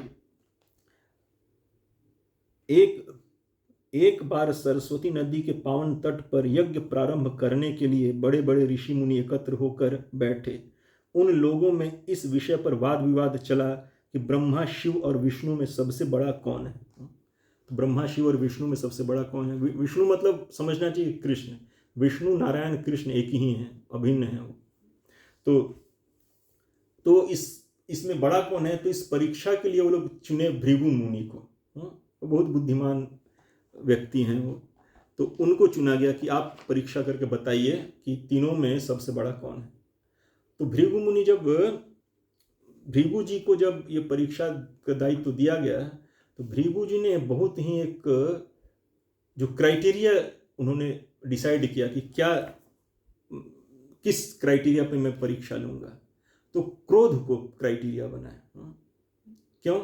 क्योंकि जो व्यक्ति अपने आप को थोड़ा सा भी कम समझता है ना, या जो दूसरों के द्वारा किए गए अपमान से या दूसरों के द्वारा किए गए स्तुति से, जो दूसरों के द्वारा किए गए स्तुति से अपने आप को सम्मानित समझता है और दूसरों के द्वारा किए गए निंदा अपमान से अपने आप को अपमानित समझता है, उसमें क्रोध आ जाएगा, क्योंकि वो स्वयं से नहीं है, दूसरों के द्वारा निंदा स्तुति से अपने मतलब वैल्यू को समझ रहा है।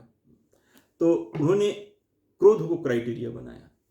तो सबसे पहले वो ब्रह्मा जी के पास गए। वो ब्रह्मा जी के पुत्र हैं भृगु मुनि। तो ब्रह्मा जी के अपने पिता के पास गए तो पिता क्या एक्सपेक्ट करेंगे, मुझे प्रणाम करेगा, चरण छुएगा, प्रणाम करेगा, कुछ स्तुति करेगा मेरा। लेकिन भृगु जी जाए चुपचाप मौन खड़े रहे, न प्रणाम किए न स्तुति किए, कुछ नहीं किए। तो उनको देखकर ब्रह्मा जी को थोड़ा मन में क्रोध आ गया, पूरा लाल हो गया पूरा। लेकिन अपने विवेक से उन्होंने अपने क्रोध को दबा लिया, लेकिन क्रोधित हो गए वो। इन्होंने कुछ नहीं किया, न कोई शब्द बोला, न कोई दुर्व्यवहार किया, सिर्फ चुपचाप खड़े रह गए।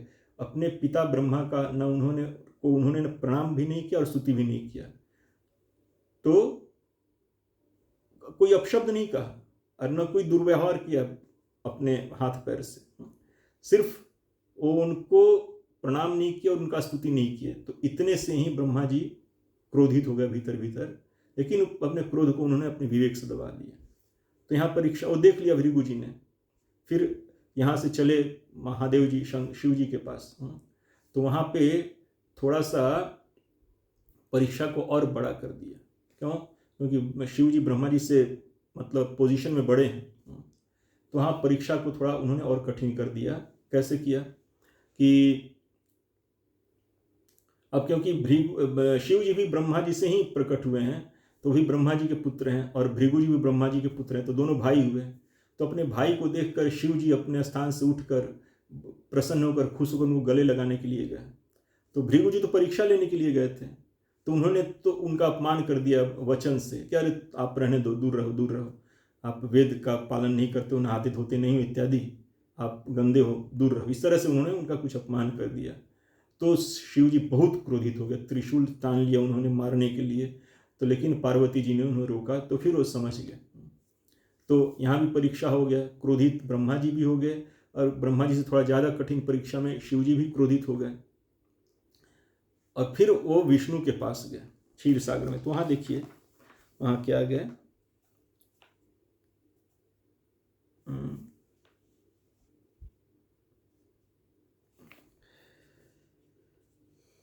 यहाँ कह रहे कि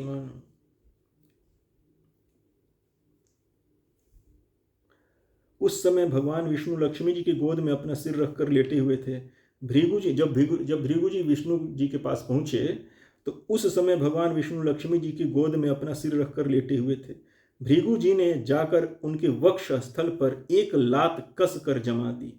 अब सोच लिए, ब्रह्मा जी को सिर्फ प्रणाम नहीं किया, उनका कुछ स्तुति नहीं किए, न वाणी से न शरीर से कोई उनका दुर्व्यवहार अपमान नहीं किया। और शिव जी के पास गए तो वाणी से उनका अपमान किया। और यहाँ पर गुरु महाराज जी तो कहते हैं कि वाणी से भी उन्होंने अपमान किया था, यहाँ लिखा हुआ नहीं है, लेकिन गुरु महाराज जी कहते हैं वाणी से भी उन्होंने अपमान किया था कि जहाँ देखो तो वहाँ सोया ही रहता है आलसी, कहीं कारण समुद्र में कारणोदक कसाई, तो कभी गर्भोदक समुद्र में गर्भोदक कसाई, तो यहाँ क्षीर समुद्र में क्षीरोदक कसाई, हर जगह लेटा ही रहता है आलसी। अबर कह के एक लात उनकी छाती पर मार दिए। तो भृगु जी ने जाकर उनके वक्ष स्थल पर एक लात कस कर जमा दी। भक्तवत्सल भगवान विष्णु लक्ष्मी जी के साथ उठ बैठे और झटपट अपनी शैया से नीचे उतरकर मुनि को सिर झुकाया, प्रणाम किया। भगवान ने कहा, ब्रह्मन आपका स्वागत है, आप भले पधारे, इस आसन पर बैठकर कुछ क्षण विश्राम कीजिए। प्रभु, मुझे आपके शुभागमन का पता न था। हालांकि भगवान तो सर्वज्ञ हैं, लेकिन कह रहे हैं आपके शुभागमन का पता न था, इसी से मैं आपकी अगवानी न कर सका, मेरा अपराध क्षमा कीजिए। महामुने, आपके चरण कमल अत्यंत कोमल हैं। यूं कहकर भृगु जी के चरणों को भगवान अपने हाथों से सहलाने लगे और बोले, महर्षि, आपके चरणों का जल तीर्थों को भी तीर्थ बनाने वाला है। आप उससे वैकुंठ लोक, मुझे और मेरे अंदर रहने वाले लोकपालों को पवित्र कीजिए।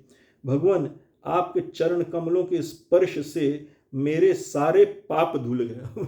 भगवान विष्णु में कौन सा पाप हो, उनके स्मरण मात्र से पापियों का पाप धुल जाता है, तो भगवान विष्णु में कौन सा पाप है कि वो कह रहे हैं ऐसा बात, लेकिन कह रहे हैं, ठीक है कोई बात नहीं। आपके चरण कमलों के स्पर्श से मेरे सारे पाप धुल गए, आज मैं लक्ष्मी का एकमात्र आश्रय हो गया।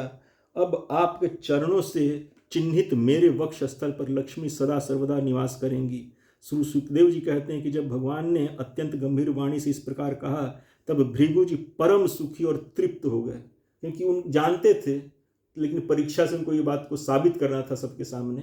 तो जब उनके परीक्षा में उनके परम आराध्य भगवान विष्णु कृष्ण इस तरह से उत्तीर्ण हुए तो बहुत ही प्रसन्न हुए। वो भृगु जी परम सुखी और तृप्त हो गए।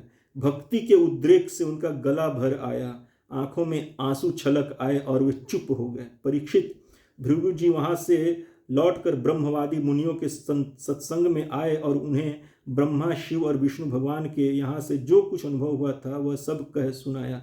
भृगु जी का अनुभव सुनकर सभी ऋषि मुनियों को बड़ा विस्मय हुआ, उनका संदेह दूर हो गया। तब से वे भगवान विष्णु को ही सर्वश्रेष्ठ मानने लगे, क्योंकि वे ही शांति और अभय के उद्गम स्थान हैं। भगवान विष्णु से ही साक्षात धर्म, ज्ञान, वैराग्य, 8 प्रकार के ऐश्वर्य और चित्त को शुद्ध करने वाला यश प्राप्त होता है।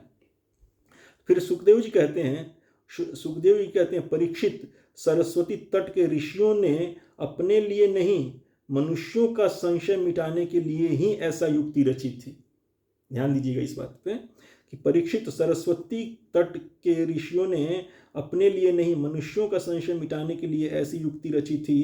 पुरुषोत्तम भगवान के चरण कमलों की सेवा करके उन्होंने उनका परम पद प्राप्त किया। पुरुषोत्तम भगवान के चरण कमलों की सेवा करके उन्होंने उनका परम पद प्राप्त किया। तो ये हमारे मन के संशय को मिटाने के लिए ये रचा गया था कि ब्रह्मा विष्णु महेश में कौन सर्वश्रेष्ठ है।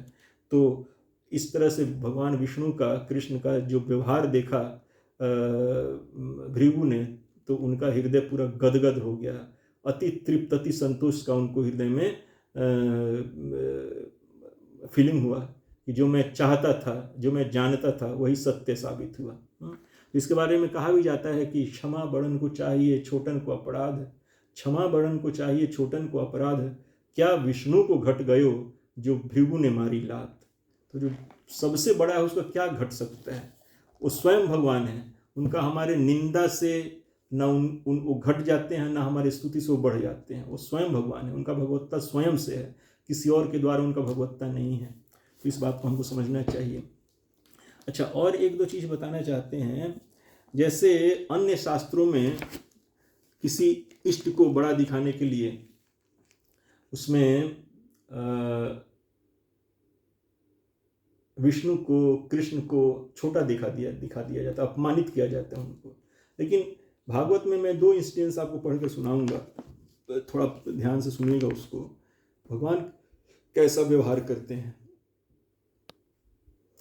तो जब समुद्र मंथन का लीला हुआ था, उस समय भगवान ने विश्व मोहिनी रूप धारण करके देवताओं को अमृत पिलाया था। तो वो विश्व मोहिनी जो रूप था, वो लीला भगवान शिव ने उस समय देखा नहीं था। तो वो लीला देखने के लिए भगवान के पास शिव जी गए, उनका बहुत स्तुति किया है शिव जी ने वहाँ पे, और फिर रिक्वेस्ट किया कि मैं आपके सभी लीलाओं का रसास्वादन करता हूँ, इस लीला का भी मुझे रसास्वादन करवा दीजिए, विश्व मोहिनी लीला का। तो भगवान ने उनसे कहा कि ये तो ऐसे कामुकता को बढ़ाने वाली लीला है और दैत्यों के लिए मैंने लीला किया था, लेकिन आप देखना चाहते हैं तो ठीक है, मैं आपको दिखाता हूँ। तो विश्व मोहिनी को देखकर भगवान शिव सब कुछ भूल गए। हालांकि भगवान शिव कामजयी हैं, लेकिन विश्व मोहिनी को देखकर बिल्कुल कामासक्त हो गए वो, और यहाँ तक कि मतलब उनका वीर्यपात हो गया पूरा। तो उसके बाद फिर तब क्या होता है उसको सुनिए। वो पूरा लीला तो बहुत बड़ा है, उसको नहीं कहूँगा, लेकिन परीक्षित, वीर्यपात हो जाने के बाद उन्हें, माने भगवान शिव को अपनी स्मृति हुई। उन्होंने देखा कि अरे भगवान की माया ने तो मुझे खूब छकाया। वे तुरंत उस दुखद प्रसंग से अलग हो गए। इसके बाद आत्मस्वरूप सर्वात्मा भगवान की यह महिमा जानकर उन्हें कोई आश्चर्य नहीं हुआ। वे जानते थे कि भला भगवान की शक्तियों का पार कौन पा सकता है। तब भगवान ने देखा कि भगवान शंकर को इससे विषाद या लज्जा नहीं हुई। तब वे पुरुष शरीर धारण करके फिर प्रकट हो गए और बड़ी प्रसन्नता से उनसे कहने लगे। अब देखिए, शिव जी एक तरह से तो मतलब वो कामजयी होते हुए भी भगवान की माया से परास्त हो गए। भगवान शिव स्वयं ही कह रहे हैं इस बात को कि अरे भगवान की माया ने तो मुझे खूब छकाया। तो परास्त हो गए, लेकिन उन्हें कोई आश्चर्य नहीं हुआ। वे जानते थे कि भला भगवान की शक्तियों का पार कौन पा सकता है। फिर उसके बाद भगवान ने देखा कि भगवान शंकर को इससे विषाद या लज्जा नहीं हुई। तब वे पुरुष शरीर धारण करके फिर प्रकट हो गए और बड़ी प्रसन्नता से उनसे कहने लगे। श्री भगवान ने कहा, देव शिरोमणे। अब देखिए कितना सम्मान पूर्वक भगवान विष्णु जो हैं, कृष्ण जो हैं, शिव जी से बात कर रहे हैं कि देव शिरोमणे, मेरी स्त्री रूपिणी माया से विमोहित होकर भी आप स्वयं ही अपनी निष्ठा में स्थित हो गए।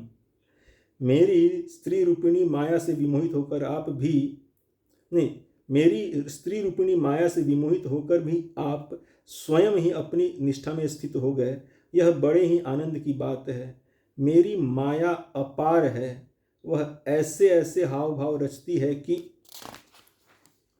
अजितेंद्रिय पुरुष तो किसी प्रकार उससे छुटकारा पा ही नहीं सकता। भला आपके अतिरिक्त ऐसा कौन पुरुष है जो एक बार मेरी माया के फंदे में फंसकर फिर स्वयं ही उससे निकल सके।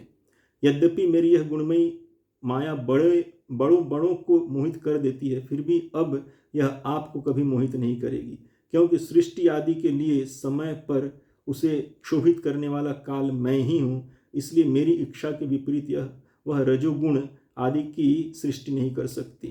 तो इस तरह से भगवान ने शिव जी का सम्मान पूर्वक उनको कहा। वो विश्व मोहिनी लीला उनके कहने पर उनको दिखाया, खुद नहीं। शिव जी ने उनसे अनुरोध किया कि आप दिखाइए मुझे अपनी विश्व मोहिनी लीला। तब भगवान विष्णु ने उन्हें अपना विश्व मोहिनी लीला दिखाया। और जब वो विश्व मोहिनी लीला के हाथों शिव जी जब परास्त हो गए, कामासक्त होकर उनका वीर्यपात हो गया, तब भी भगवान ने उनका सम्मान किया कि आप स्वयं ही संभल गए। ऐसा दूसरा कोई पुरुष नहीं है जो मेरी माया में फंसकर खुद संभल जाए। तो उन्होंने एक तरह से भगवान शिव का प्रशंसा किया, उनका मान मर्दन नहीं किया, उनका प्रशंसा किया। ये भगवान का स्वभाव है। तो यही तो बोल रहे हैं कि उमा राम स्वभाव जेहि जानी, उमा राम स्वभाव जेहि जाना, ताहि भजन तजी भाव न आना। तो शिव जी भगवान के स्वभाव को जानते हैं, कृष्ण विष्णु के स्वभाव को जानते हैं, इसलिए वो उमा कहूँ मैं अनुभव अपना, सत हरि भजन जगत सब सपना, कहते हैं ऐसा। एक और लीला मैं पढ़ के सुनाता हूँ आपको, ऐसा ही है। एक जगह आता है भागवतम में कि जब भगवान के पुत्र अनिरुद्ध जी को बाणासुर ने अपने घर में अपहरण करके रख लिया, तब भगवान श्री कृष्ण अपने पुत्र को छुड़ाने के लिए उससे युद्ध करने के लिए गए। तो वहाँ पे युद्ध हुआ, बहुत युद्ध हुआ। शिव जी ने भी कृष्ण के साथ युद्ध किया है वहाँ पे। तो अंत में लेकिन वो लोग मतलब बाणासुर के साइड में जो भी थे सब परास्त हो गए एक्चुअली। और भगवान श्री कृष्ण ने अपने सुदर्शन चक्र से बाणासुर की भुजाएं काटनी शुरू कर दी। तो उस समय शंकर जी अपने भक्त बाणासुर को बचाने के लिए प्रकट होकर मतलब सामने आकर भगवान श्री कृष्ण की स्तुति करने लगे। तो क्या कहें, भगवान शंकर ने कहा, श्री कृष्ण से कह रहे हैं कि प्रभु आप वेद मंत्रों में तात्पर्य रूप से छिपे हुए परम ज्योति स्वरूप परब्रह्म हैं। प्रभु आप वेद मंत्रों में तात्पर्य रूप से छिपे हुए परम ज्योति स्वरूप परब्रह्म हैं।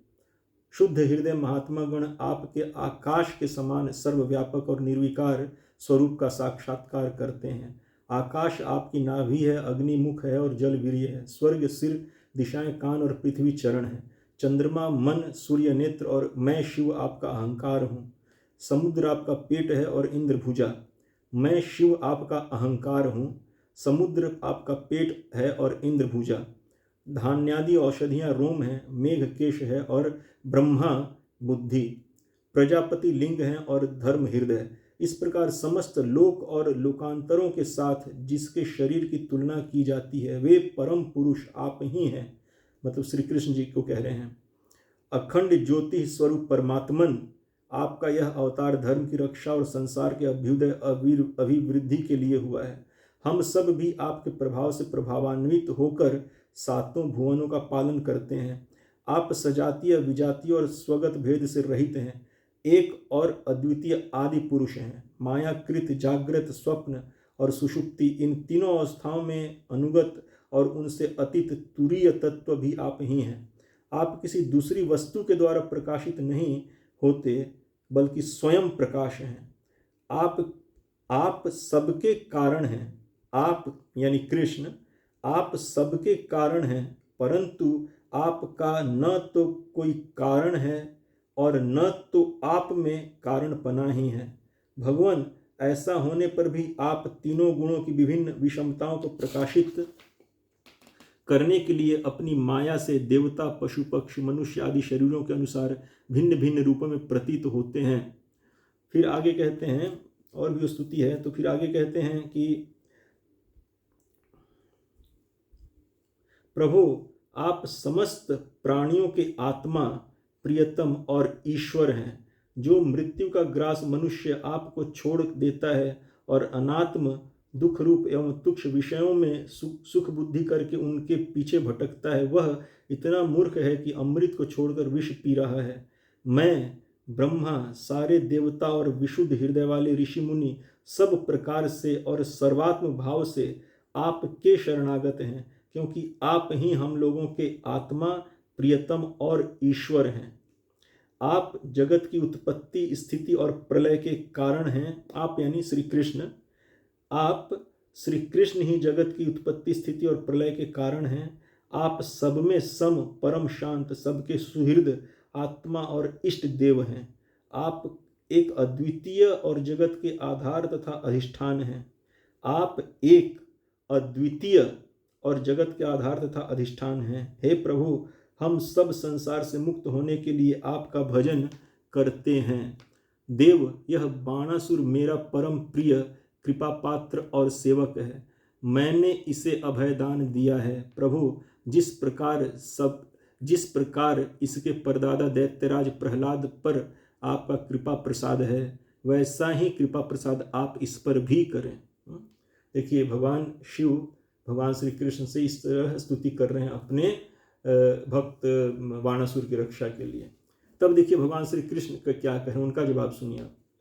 भगवान श्री कृष्ण ने कहा, भगवान, आपकी बात मानकर, श्री कृष्ण कह रहे हैं शिव जी से कि भगवान, मैं आपकी बात मानकर जैसा आप चाहते हैं मैं इसे निर्भय किए देता हूँ। आपने पहले इसके संबंध में जैसा निश्चय किया था, मैंने इसकी भुजाएं काट कर उसी का अनुमोदन किया है। मतलब भगवान शिव चाहते थे कि मेरे इस भक्त बाणासुर का अहंकार खत्म हो, बहुत अहंकारी हो गया है। तो वही श्री कृष्ण कह रहे हैं कि जैसा आप चाहते थे वैसा ही मैंने इसकी भुजाएं काट कर उसी का अनुमोदन किया है। मैं जानता हूँ कि बाणासुर दैत्यराज बलि का पुत्र है, इसलिए मैं भी इसका वध नहीं कर सकता, क्योंकि मैंने प्रहलाद को वर दे दिया है कि मैं तुम्हारे वंश में पैदा होने वाले किसी भी दैत्य का वध नहीं करूँगा। इसका घमंड चूर करने के लिए ही मैंने इसकी भुजाएं काट दी हैं। इसकी बहुत बड़ी सेना पृथ्वी के लिए भार हो रही थी, इसलिए मैंने उसका संहार कर दिया है। अब इसकी 4 भुजाएं बच रही हैं, ये अजर अमर बनी रहेंगी। यह बाणासुर आपके पार्षदों में मुख्य होगा। अब इसको किसी से किसी प्रकार का भय नहीं। श्री कृष्ण से इस प्रकार अभयदान प्राप्त करके बाणासुर ने उनके पास आकर धरती में माथा टेका, प्रणाम किया और अनिरुद्ध जी को अपनी पुत्री उषा के साथ रथ पर बैठाकर भगवान के पास ले आया। तो देखिए भगवान श्री कृष्ण कितना आदर करते हैं भगवान शिव का। कहीं भी अपमान का बोध, अपमानित नहीं करते हैं, क्योंकि जितने जो भी देवी देवता हैं, शिव जी हों, ब्रह्मा जी हों, सूर्य हों, इंद्र, कोई भी, वो भगवान के अंश हैं और भगवान की विभूति हैं। वो अहम आदिर ही देवानाम महर्षि नाम च सर्वशः, कि मैं ही समस्त देवताओं का, देवियों का, महर्षियों को उत्पन्न करने वाला हूँ, उनको शक्ति, सामर्थ्य, कार्यभार, पद, पोजीशन देने वाला हूँ, और वो योग्यता और शक्ति, सामर्थ्य भी देता हूँ जिससे वो उस कार्यभार को कर पाए। तो भगवान श्री कृष्ण जानते हैं कि सभी देवी देवता, महर्षि सब मेरे अंश हैं और मेरे ही द्वारा उनको शक्ति दिया गया है जिससे वो कार्य कर पाते हैं अपना। तो भगवान श्री कृष्ण अपने ही अंशों को, अपने ही विभूतियों को कभी नीचा नहीं दिखाते हैं। इंद्र भी जब ब्रज में जो ब्रजवासियों ने उनको पूजा नहीं किया, गोवर्धन का पूजा किया, तो इंद्र बहुत नाराज हो गए थे। तो 7 दिन 7 रात तक लगातार उनके ऊपर प्रलय के समय जैसा बारिश होता है, वर्षा होता है, वैसा वर्षा करवाया। लेकिन कृष्ण ने सिर्फ गोवर्धन को अपने कनिष्ठा पे धारण करके उनका रक्षा कर लिया। जब 7 दिन 7 रात ऐसे ही बीत गया, तब जाकर इंद्र को एहसास हुआ कि अरे ये कृष्ण कोई साधारण व्यक्ति नहीं, तो मेरे स्वामी हैं। तो फिर उनसे वो क्षमा याचना करने के लिए सुरभि गाय को साथ लेकर इंद्र गए कृष्ण के पास। तो कृष्ण भी चाहते थे कि इंद्र सभी के सामने क्षमा याचना न करे, क्या कि लोकपाल हैं वो एक। तो उनके भी सम्मान की रक्षा के लिए कृष्ण एकांत जगह पे चले गए, और उसी एकांत जगह पर इंद्रदेव आकर अपना मुकुट भगवान श्री कृष्ण के चरण कमल से टच करवा के उनका बहुत स्तुति किया है। तो जैसा भी भगवान शिव ने स्तुति किया, वैसा स्तुति भगवान श्री कृष्ण का कई बार वो श्रीमद् भागवतम में किए हैं। ब्रह्मा जी कई बार किए हैं ऐसा ही स्तुति, इंद्र किए हैं, वरुण किए हैं, यहाँ तक कि साक्षात वेद प्रकट होकर उन्होंने भगवान श्री कृष्ण का इसी तरह से स्तुति किया है। तो हमको इन बातों को समझना चाहिए कि भगवान और जो श्रीमद् भागवतम जो है वो सत्य बात को प्रकाशित करता है। आप जैसे देखिए कहीं कहीं पर आता है कि एक बार विष्णु जी में और ब्रह्मा जी में विवाद छिड़ गया कि कौन बड़ा है। ब्रह्मा जी बोलने लगी मैं बड़ा हूँ, विष्णु बोलने के लिए मैं बड़ा हूँ।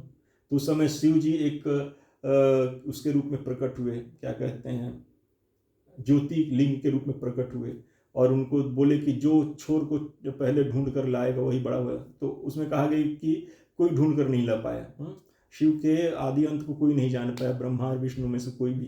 तो आप विचार कीजिए, मैं मतलब वैसे नहीं कहना चाहता, लेकिन विचार कीजिए, क्या ब्रह्मा शिव विष्णु में इस तरह का अज्ञान हो सकता है कि वो आपस में लड़ने लगे कि मैं बड़ा हूँ तो मैं बड़ा हूँ? कभी नहीं ऐसा अज्ञान हो सकता। हमारे अंदर अज्ञान हो सकता है। हम तो ब्रह्मा जी के श्रीमुख से भगवान का गुणगान सुनकर भगवान को जानते हैं। ब्रह्मा जी ने स्तुति किया कि ईश्वर परम कृष्ण सच्चिदानंद विग्रह अनादिरादि गोविंद सर्व कारण कारणम, कि भगवान श्री कृष्ण ही सर्व कारण कारणम है, वही अनादि अनंत हैं, वही परमेश्वर हैं। तो ब्रह्मा जी को भला ये क्यों ऐसा उनके मन में आ जाएगा कि मैं सबसे बड़ा हूँ? ऐसा तो इसलिए जैसा कि क्या कहते हैं, कार्तिकेय जी ने कहा है, आई थिंक स्कंद पुराण में, कि शिव शास्त्र तत्ग्राह्यम भगवत शास्त्र योगयत परमो विष्णुरेव एकस तद्ज्ञानम मोक्ष साधनम शास्त्राणाम निर्णयस्तु एषस्तद अन्यान्य मोहनाय, कि शिव शास्त्र के उन्हीं बातों को ग्रहण करना चाहिए जो भगवत शास्त्र यानी भगवान श्री कृष्ण से जो संबंधित शास्त्र हैं, भगवद गीता भागवतम आदि, उन शास्त्रों के निर्णय से जो बात मैच करता हो वही बात शिव शास्त्र का ग्रहण करना चाहिए। क्यों? क्योंकि अल्टीमेटली परमो विष्णु रेव, क्योंकि विष्णु श्री कृष्ण ही एकमात्र परम है, और यही ज्ञान जो है मोक्ष का कारण बनता है, और यही समस्त शास्त्रों का निर्णय है। इसके अलावा जो कुछ भी अन्य कुछ लिखा हुआ सब मोहित करने के लिए लिखा हुआ है। ये स्कंद कार्तिकेय जी कह रहे हैं ना स्कंद पुराण में।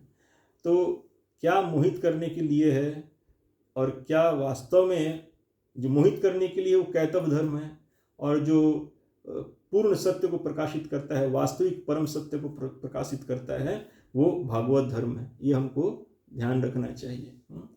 और कितने लोग कहते हैं कि भागवतम में श्री कृष्ण का गुणगान नहीं हुआ है, ऐसा नहीं, श्री कृष्ण को ही बड़ा नहीं बताया गया, कितने लोग कहते हैं।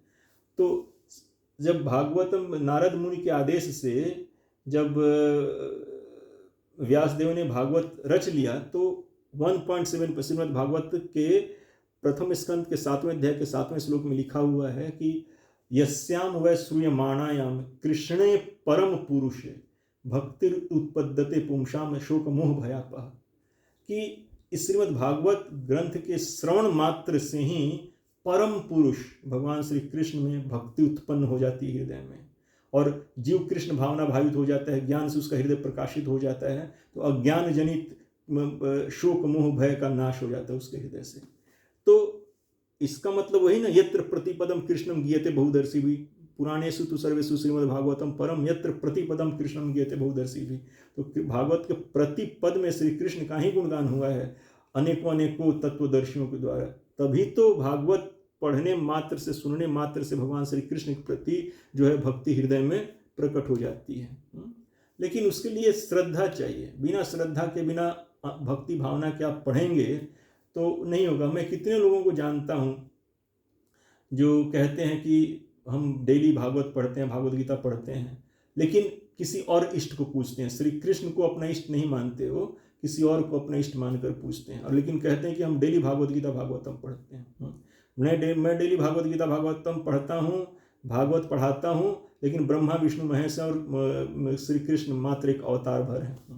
जबकि ये बात गलत है। श्रीमद् भागवत गीता से, भागवतम से प्रमाणित होता है कि कृष्णस्तु भगवान स्वयं, कृष्ण ही वो परम पुरुष हैं जिनके बाकी सभी अंशकला अवतार हैं। श्री कृष्ण स्वयं अवतारी परम पुरुष हैं, वो अंशकला अवतार नहीं है, बल्कि वही श्री कृष्ण ही परिपूर्णतम परम पुरुष हैं, अवतारी पुरुष हैं।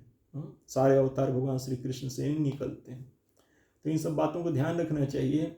और इस तरह से विशुद्ध वैष्णवों के शरण में रहकर श्रीमद् भागवत गीता, श्रीमद् भागवतम का पठन पाठन करेंगे, श्रवण करेंगे, चिंतन मनन करेंगे, तो हमारे हृदय में जरूर भगवान श्री कृष्ण के प्रति अनन्य भक्ति बढ़ता ही जाएगा। और श्रीमद् भागवतम में स्पष्ट लिखा हुआ है कि मतलब ये नहीं सोचना चाहिए कि अरे हम श्री कृष्ण का पूजा कर रहे हैं तो किसी और का पूजा नहीं करेंगे तो कोई दोष लग जाएगा, चाहे कुछ होगा।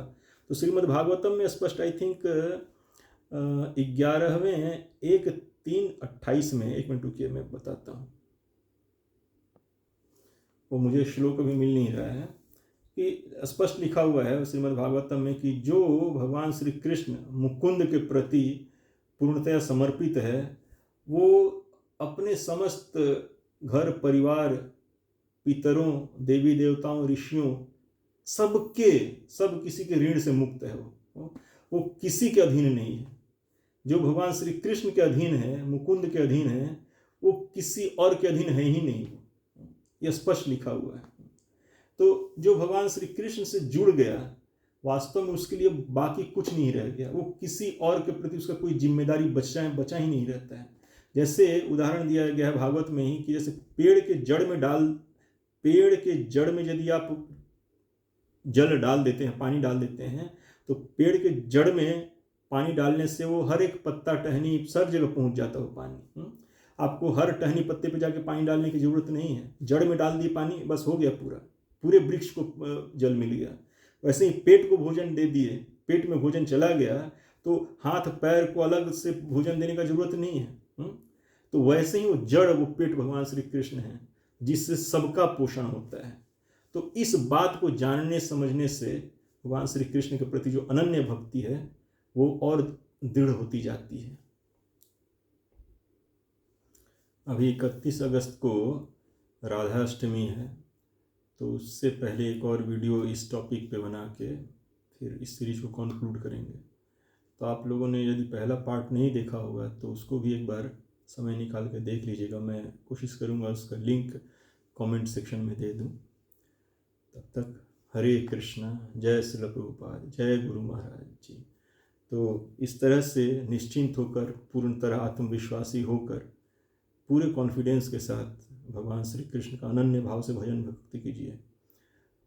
कोई उसमें रुष्ट नहीं होता है। भगवान शिव, दुर्गा, भद्रकाली कोई रुष्ट नहीं होंगे। गणेश, कार्तिकेय सभी प्रसन्न हैं, सभी के द्वारा प्रशंसित है, अनुमोदित है, स्वीकृत है। ये कोई संदेह नहीं। वेद, पुराण, श्रुति, स्मृति सबके द्वारा ये प्रशंसित और स्वीकृत है।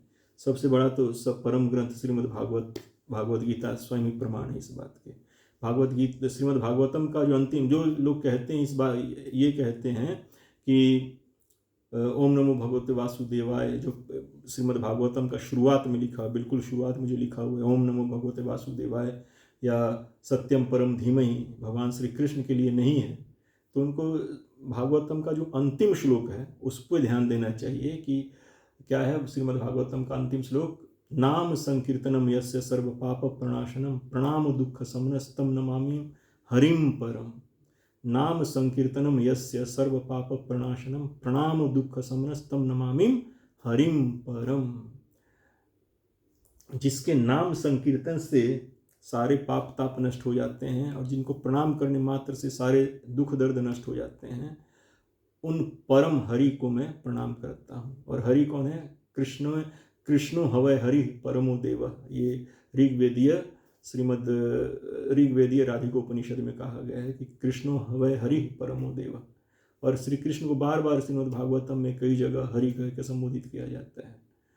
तो परम कौन है? हरि हैं, श्री कृष्ण हैं। और उन्हीं को प्रणाम करने से, उन्हीं का नाम संकीर्तन करने से जीव सुखी होता है इस जीवन में और उसके बाद भी। तो उसी परात्पर तत्व, परम तत्व हरि श्री कृष्ण का अनन्य भाव से भजन भक्ति करते रहिए, हरे कृष्णा महामंत्र जप करते रहिए, श्रीमद् भागवत गीता, श्रीमद् भागवतम का पठन पाठन श्रवण कीर्तन करते रहिए। हरे कृष्णा। जय श्रील प्रभुपाद जी, जय गुरु महाराज जी।